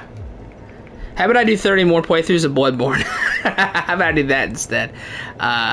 Okay, so I can reinforce weapons here. Cool. Nice. Should I kindle this bonfire, dog? This is gonna be brutal.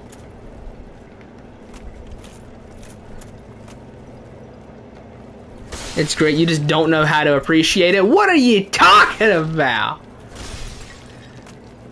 What are you smoking, dude? That's like saying torrent combat in Elden Ring is great. You just don't know how to appreciate it yet. That's like saying torrent combat is peak. Oh, you can't kindle while hollowed. God damn it. No humanity. You cunt.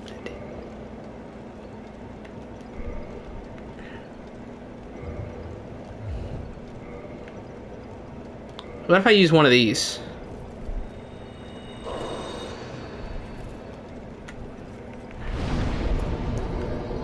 How do I... Okay, let's do that.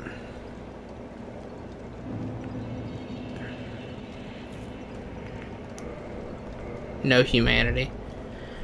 And how much humanity does it take to kindle a bonfire? What does kindling even do? I think it gives you like more flasks at the bonfire.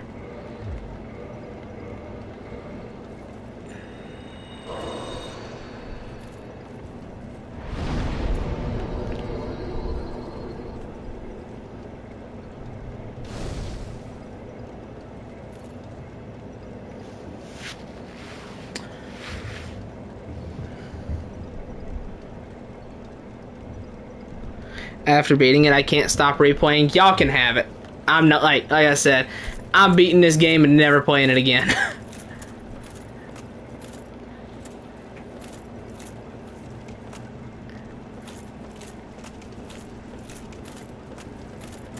If you think I'm ever coming back to Blighttown after I finish it this time, you're crazy.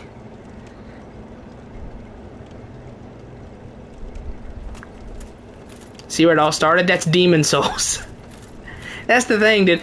Dark Souls 1 isn't even that. That's Demon Souls.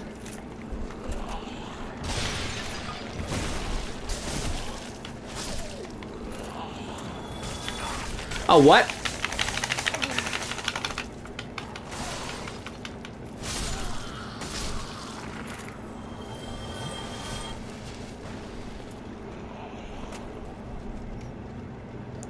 We all love Blighttown now? I should ban you, Jackson. This level of propaganda is not allowed to slide in my chat.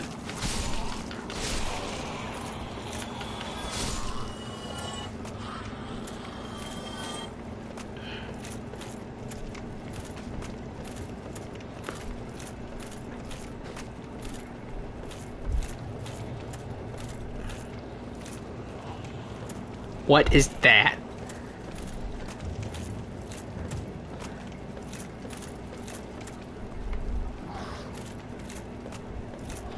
You're serious? You love that part? I know. Just like you seriously love Final Fantasy 16. I know. I'm aware, and that's why I have to take your opinions with a not a with an entire truckload of salt, man.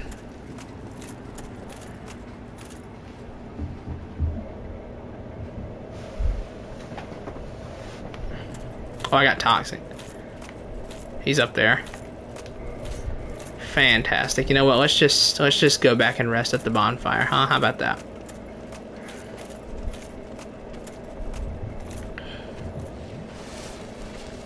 Because Toxic and Poison in this game is a death sentence.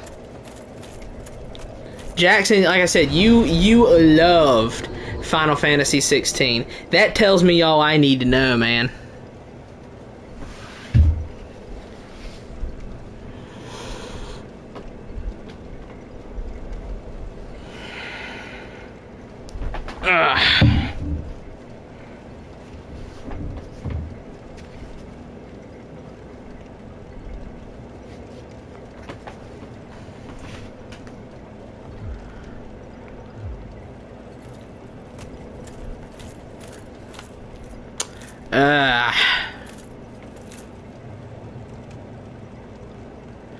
You can get better gear with Poison and Toxic Resist. Yeah, but like I'm kind of running the tank build.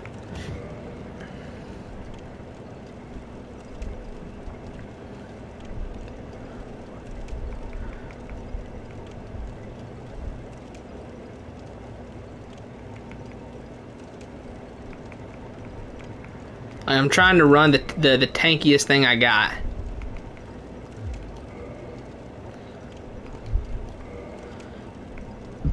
Which is this whole setup here.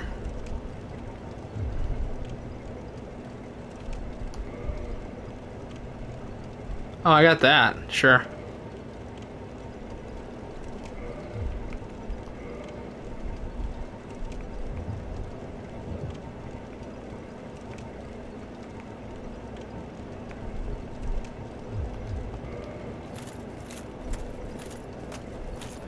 Alright, I guess we continue.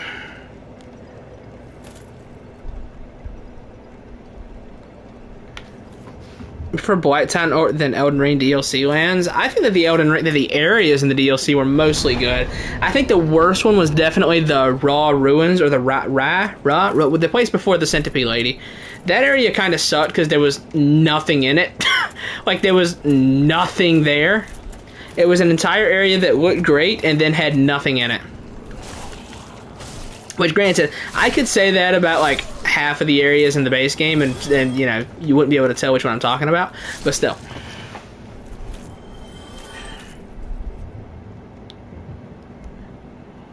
How do you not have any rings? I don't know. Because I'm just playing the game, dog.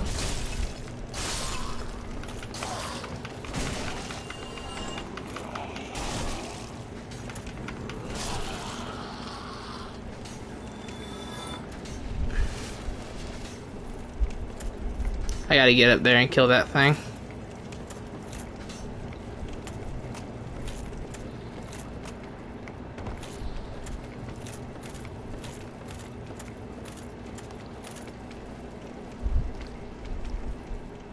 What is that, dude?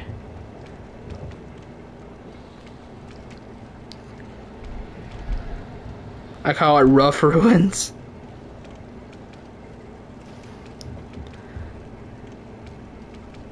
Yeah, I agree, Charge Strike. Like, I think some of the DLC areas were good. Like, I think Shadow Altus was good.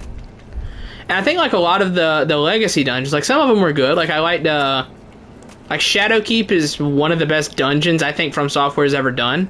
Shadowkeep was genuinely, like, a really great dungeon. But, I mean, thing is, the problem is in Elden Ring, for every good dungeon, there's about 5 empty areas with absolutely nothing in it.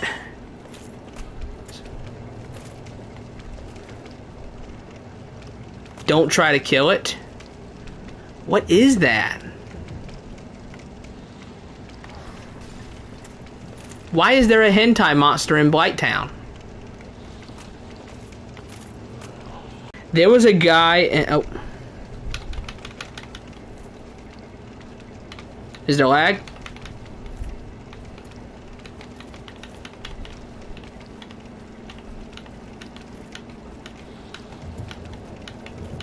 Okay, all good. So, to explain what Taha just said, because it sounds insane. There was a guy in my Discord, and he tried Lies of P. And then because there were not enough boxes to roll through, there weren't enough trash assets like this right here, literally just this, in the tutorial room, he deleted the game and said it was, and like, he says it was too bland and looked unfinished, and there weren't enough assets to properly give off the atmosphere of a From Software game, and that Lies of P was nothing but a pretender because of that. You're not hearing me wrong. He deleted Lies of P because there weren't enough boxes to smash in the tutorial room. Therefore, he said that it was inferior to From Software games because it could not properly capture the atmosphere. And then I think something even crazier, because he just flat out wrong on, he started complaining at like you don't hear P's footsteps in the city. You know, a big thing of Bloodborne was like, there's no music, all you hear is the hunter's footsteps in the city. It was like, you know, in a dead city like Krot, it'd be good if I heard P's footsteps as he was walking around. Apparently, the guy just didn't play with his audio on, because you can hear P's footsteps in the game. You can hear him. You can hear him walking. Like, you can, like, he's talking about, oh, the atmosphere. I didn't have the atmosphere. He didn't have the audio on, apparently. Like, what are you talking about? Like, just, I think back to Dr. him saying that, and it's just, what are you talking about? Mods, hit the second tower. I swear.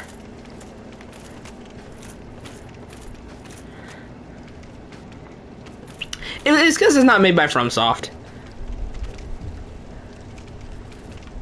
Like, I'm telling you, last year, if Lies of P was the exact same game, top to bottom, but was literally just made by From Software, it would have swept the Game Awards for being a brilliant what the fuck is that? For being a brilliant evolution on the Souls formula. It would have swept the Game Awards, dude. I'm telling you. I guarantee you.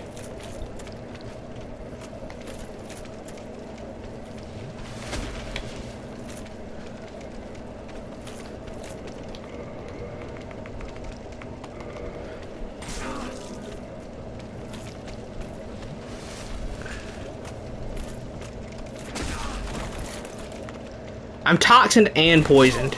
Wow.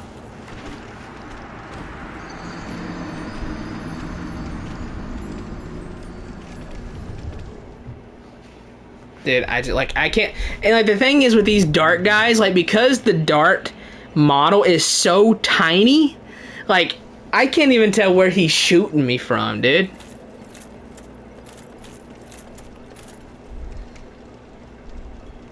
As someone who has 300 hours into Dark Souls 3, I think Lies of P is the better game. I have about 40 hours, 40 or 50 in DS3, and I've got about 120 in the Lies of P, and I think Lies of P is better. So yeah, based, I agree.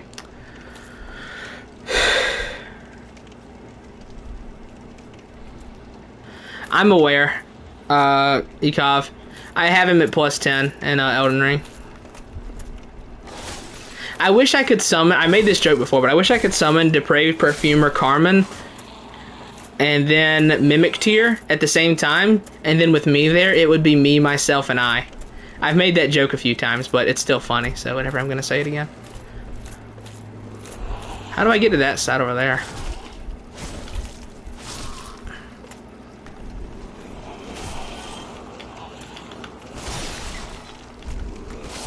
My two game of the years for our games of the year last year was Lies of P and Hi-Fi Rush. Now I would probably say Lies of P was better, but I really liked Hi-Fi Rush. I thought Hi-Fi Rush was a lot of fun, man.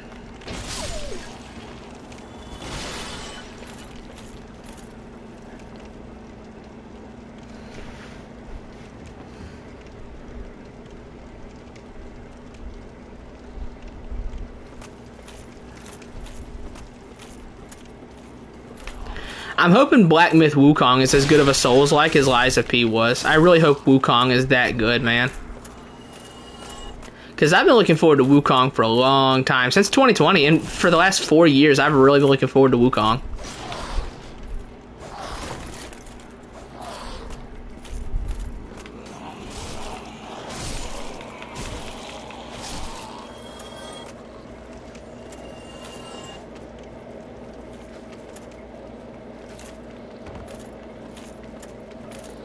Oh, it's over. Goodbye, chat. Oh my god, dude. This area is trash. This is garbage, dude. This area, this level is garbage, man. God.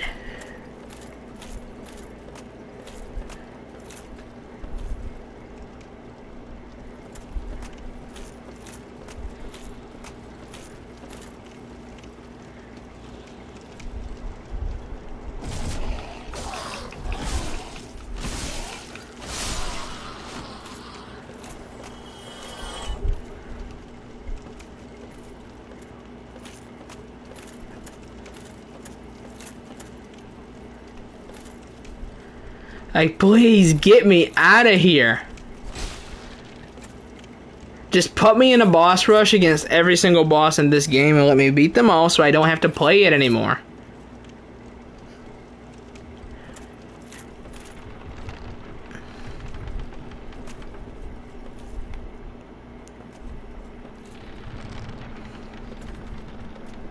What is this goofy ass bridge?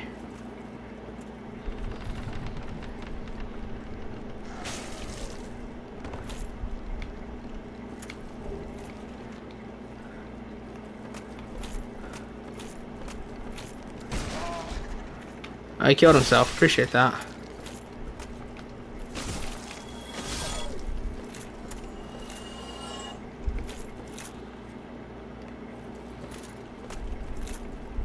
Where am I now? Heal up. Do you have Eliza P build in mind for the DLC? I am going to... I have a second file. Okay, well, first of all, let me answer Charge Strike first. So basically, I have a second file. My main file is in New Game Plus 3 right now. I've got like 69 in each stat. Nice. I've got all the weapons. I've got a bunch of really crazy, goofy combinations and weapons, which I would love to show everybody. I'd love to show everybody my creations in Lies of P. I'd love nothing more than for people to see the stupid stuff I came up with. But I have a second file that's in regular New Game, so I can just go into regular New Game, and I just try to do it quickly. So I'm using the Wolong crossover weapon. So like I'm gonna have that in regular New Game, so I can do my first playthrough of Lies of P's DLC on that, and then I can do my second playthrough of the DLC in New Game Plus 3 on my New Game Plus 3 file, and go through it like that. I'm really hoping they do some other things that I really liked in that game. Like, one thing was the New Game Plus cycles in Lies of P are so much better than Souls games because, they change up where some of the items are in the New Game Plus, and they also added new phases of P organ upgrades. I would love if they did that for like every new game up to 7. I would love that. That'd be so good. But Taha, you mentioned you pray for a boss rush feature. You know what game has that? Let me introduce you to my go, Sekiro Shadows Die Twice, where you have 4 gauntlets, okay? You've got one, which is, it's like 3 bosses. It's Gyobu, Lady Butterfly, Inner Guinea. And you got another one. It's the Shura Gauntlet. It is... Who was it again? It was, it's like... Is it Guardian Ape? Great Shinobi Owl? Demon of Hatred? And Inner Father? And then it wouldn't be Great Shinobi Owl. I think it's the Shura bosses. It's the Shura bosses. It is Guardian Ape, Shura bosses, Demon of Hatred, and Father. And then there's Immortal Severance, which is every boss from the main game. So it'd be like Lady Butterfly, Corrupted Monk, Gyobu, Guardian Ape, Genny, Ishin, like all the main game bosses. And then there's one that you unlock after all of that called Mortal Journey, which is every single boss in the game in a row constantly, including the inner bosses. Like, it's every single boss in a row. How often can you do these gauntlets? No, you can do it whenever. You can repeat them however many times you want, man. And like at the end of these gauntlets are unique bosses. Like if you do the shortest one, you get Inner Guinea. Which Inner Genichiro is by far the best inner boss, man. Like, yeah, Folding Screen Monkeys isn't there, but you can repeat that in Reflection of Strength. But like Inner Guinea is like the best inner boss by far. Like, he's so good. Because Inner Guinea, like, he got what Guinea needed. Guinea needed a way to get around the arena faster. He needed a super move, and he needed a way to punish you for just watching him do that long combo. You can just sit there and watch him do it. He needed a way to punish you for that, and what did he get? He got Chasing Slash to get around the arena after his bow shot. He got Sakura Dance as his new super move, and he got that new combo that he will do if you just stand there and watch him do his long combo. He'll zip over to you and catch you, which you can deflect it, but it's to make sure you're not just watching him. So yeah, Inner Guinea was like by far the best. Plus he can redirect the lightning that you redirect, and then you got to redirect it again. So sick. Inner Father is kind of jank. I don't really like him. And Inner Ishin is okay, but I'm not a huge fan of Inner Ishin. You can still watch him. What? Do his long combo? He'll run over to you and do it. Like, he will zip right over to you and start attacking you if you watch Inner Guinea do his long combo. You can't just watch him for free like you can normally. Yeah, Inner Father was fun, like with the Mist Raven gimmick. But I think I think it's kind of jank the way it works. But it's also like not that crazy because it honestly makes him a little bit easier. because of how much you can deflect it and how much posture damage you can get onto him. Kind of the same thing with Ishin's new Perilous move he gets in phase 2 and 3. It's just kind of free posture damage on him because it's not difficult to deal with in the slightest. Now, phase 1 Ishin, it was pretty cool to give him the Mortal Draw. I don't know where I'm going. So yeah, of the inner bosses, I definitely think Inner Genny is the best. He had the most improvements. He got, like, everything that needed to be fixed on Genny got fixed with Inner Genny.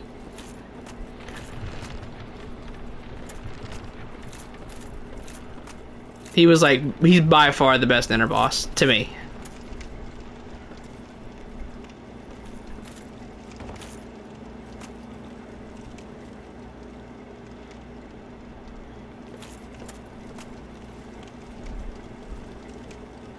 Which Taha is still only on Gyobu for Sekiro. He's only on Gyobu. No, he beat Gyobu. I guess he's about to go fight Lady Butterfly now. Lady Butterfly and Drunkard. Drunkard is still like one of the only enemies in Sekiro that gives me a hard time. I don't know why, I still have a hard time with Drunkard, but I do.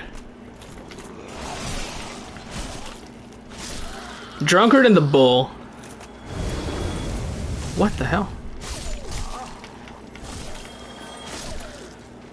Drunkard, the Bull,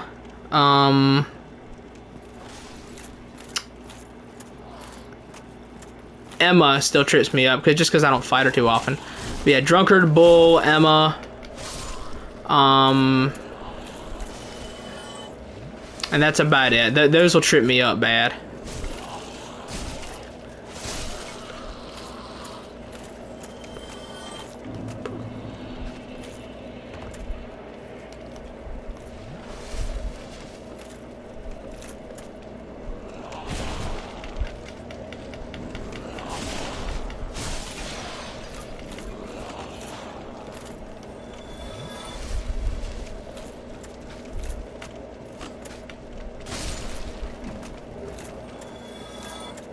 Yes, we killed another Toxin Dart guy.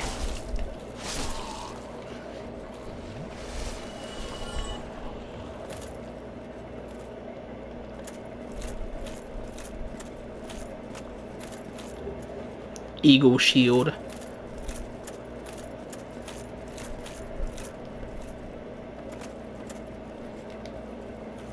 Dude, look at how long this toxin lasts. This toxin is gonna chew through all 10 Estus. It is insane. Look at this.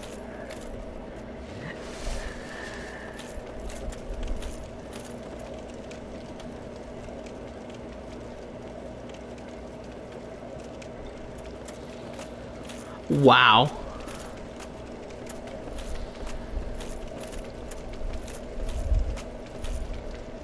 Dude, look at this. This is insane. Why is this in the game, man? Why would you put this in your video game? Hey, dude, there's this status effect, right? And, like, it's never gonna wear off. And it's gonna chew through every bit of healing you have. What are your thoughts? It's a great idea. Keep it in. What was that? Okay, well, you know what? Here's what we're gonna do. Goodbye, chat.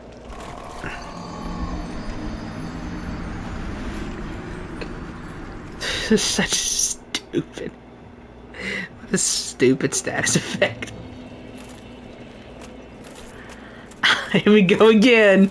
Let's run the Blighttown Gauntlet again. Let's do it, dude. Why not? It is so stupid.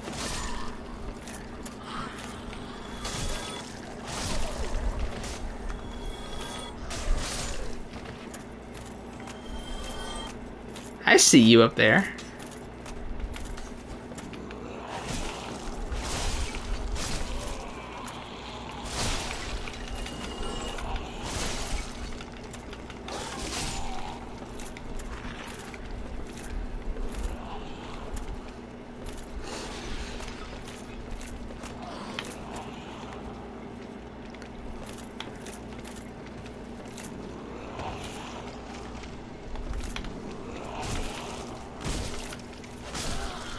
Okay, I'm really starting to get confused as to like the constant like fan simping for Dark Souls 1. Like out of all of the From Software games to carry water for, really Dark Souls 1? Like I'm sure there's a lot to like, but out of all the games to carry water for, Dark Souls 1? What is this? Do I hit it?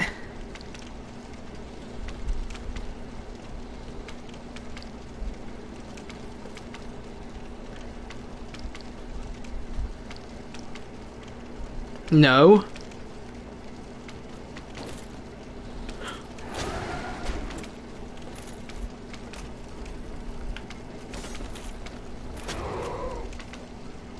You missed me, idiot. Wow, he's bad at the game, chap.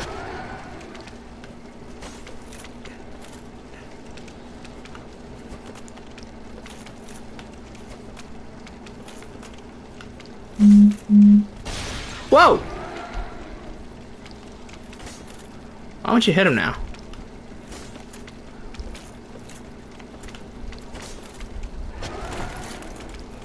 What is this thing?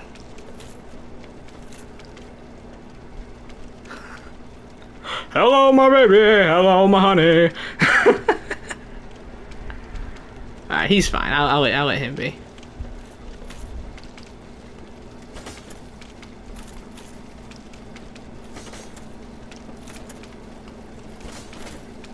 Is this thing just...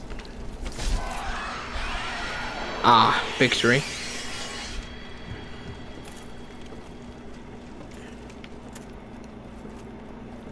Well, that was pretty easy.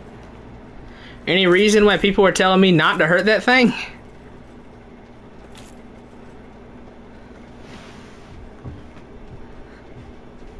Okay, let me see here.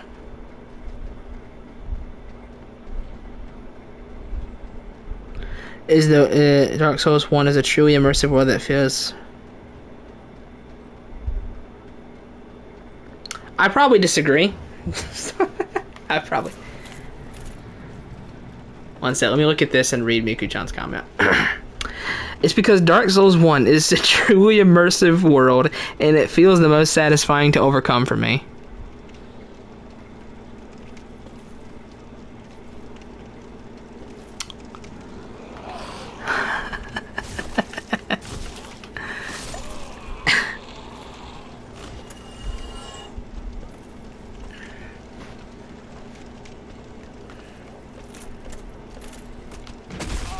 Oh, what? I'm going to die. I can't see! Cameraman's in the roof! Dog.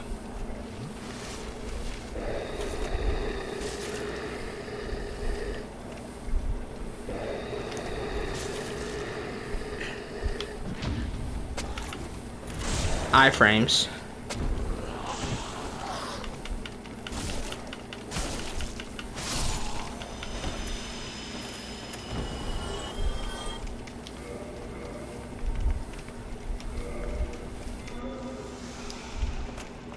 Whew. Get me out of here, dude.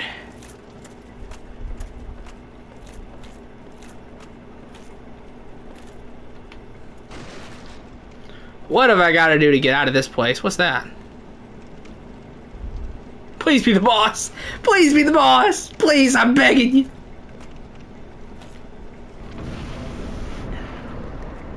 No, it's not the boss. Oh, no. No.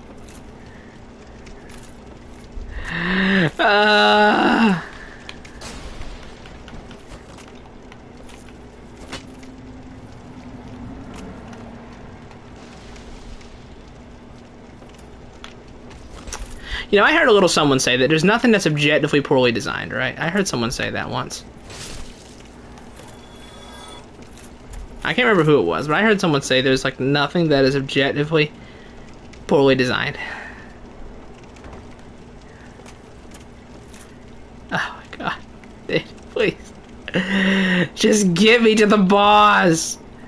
Just let me get to the credits. What the fuck is that?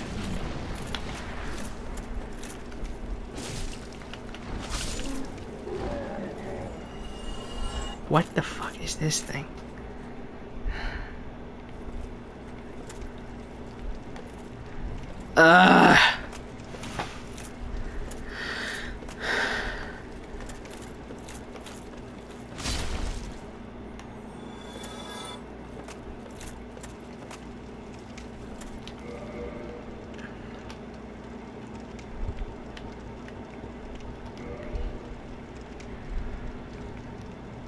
Night Shield is still the best.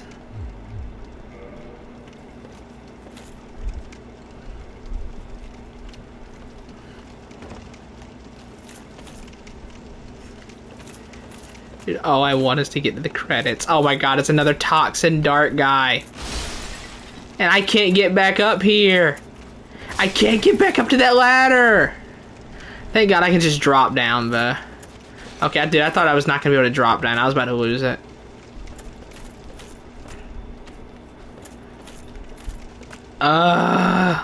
Please. Dude, just get me to the boss fight. Just get me there, please. Please, God, just get me there. I'm begging you, just get me to the boss. Please.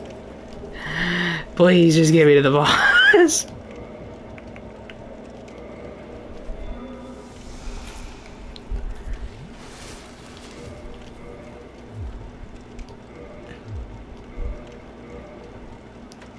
Got a Falchion. What's this?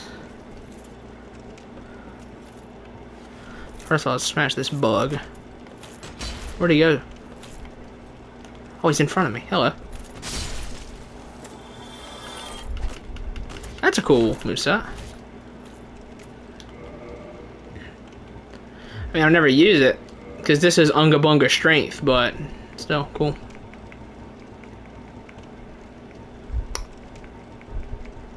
Claymore, there it is. We're rocking Unga Bunga Strength build for this game, but still. What is this I saw? Oh, it said cracked. I thought it said Cracker Eye. I was like, huh? What are you talking about? Is that a poison swamp? That's a poison swamp! Oh my god, dude, this area. Oh my god. Oh no. Dude, it just gets worse.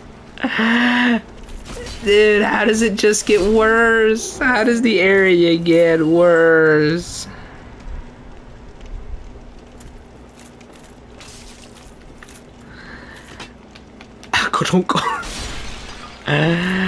Oh, dude, someone kill me. Just give me to the credits. Just let me get to the credits.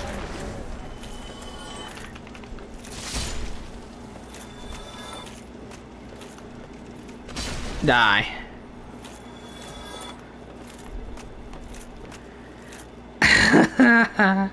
Hello, Timo Lamau. Oh my god, of course it's a poison swamp, dude. Oh my god, what are you doing? Michael Zaki, what are you doing? What are you doing? There's a bonfire at the swamp, thank god. Ah, praise be to Yevon.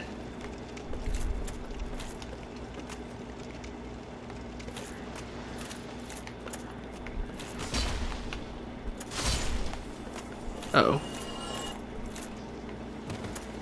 What? Oh.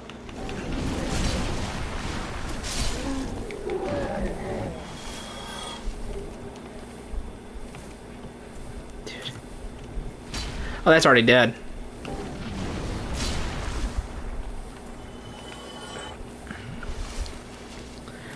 But I don't mind it as much now. Dude, the Dark Souls 1 Stockholm Syndrome is insane, dude.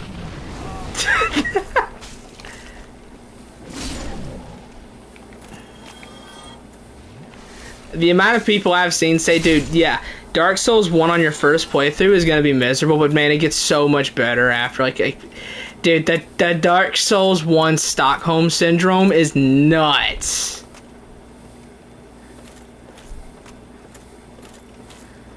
Okay, this poison is nowhere near as bad.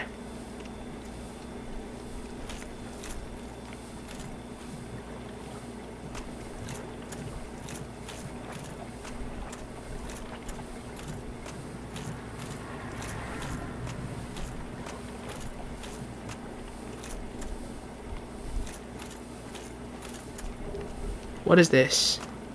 Also, where is the bonfire? What is that? I'm gonna try and kill it. Okay, I murdered it successfully. Cool. That's a big worm. Where's the bonfire?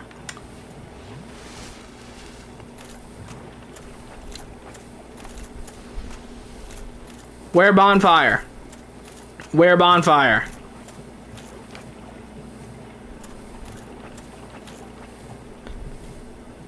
Where is it? Where is it?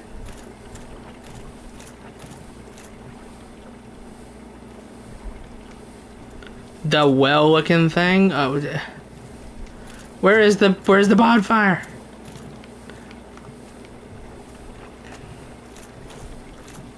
Up there? Is that it? Is that where the bonfire is? Get me there. I'll come back and murder all of these. Just get me there.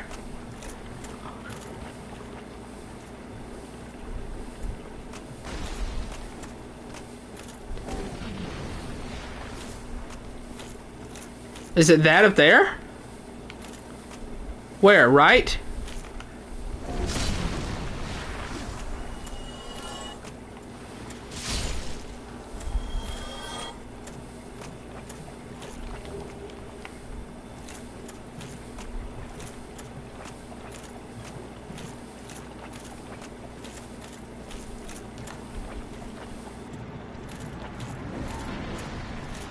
There it is! There it is! We found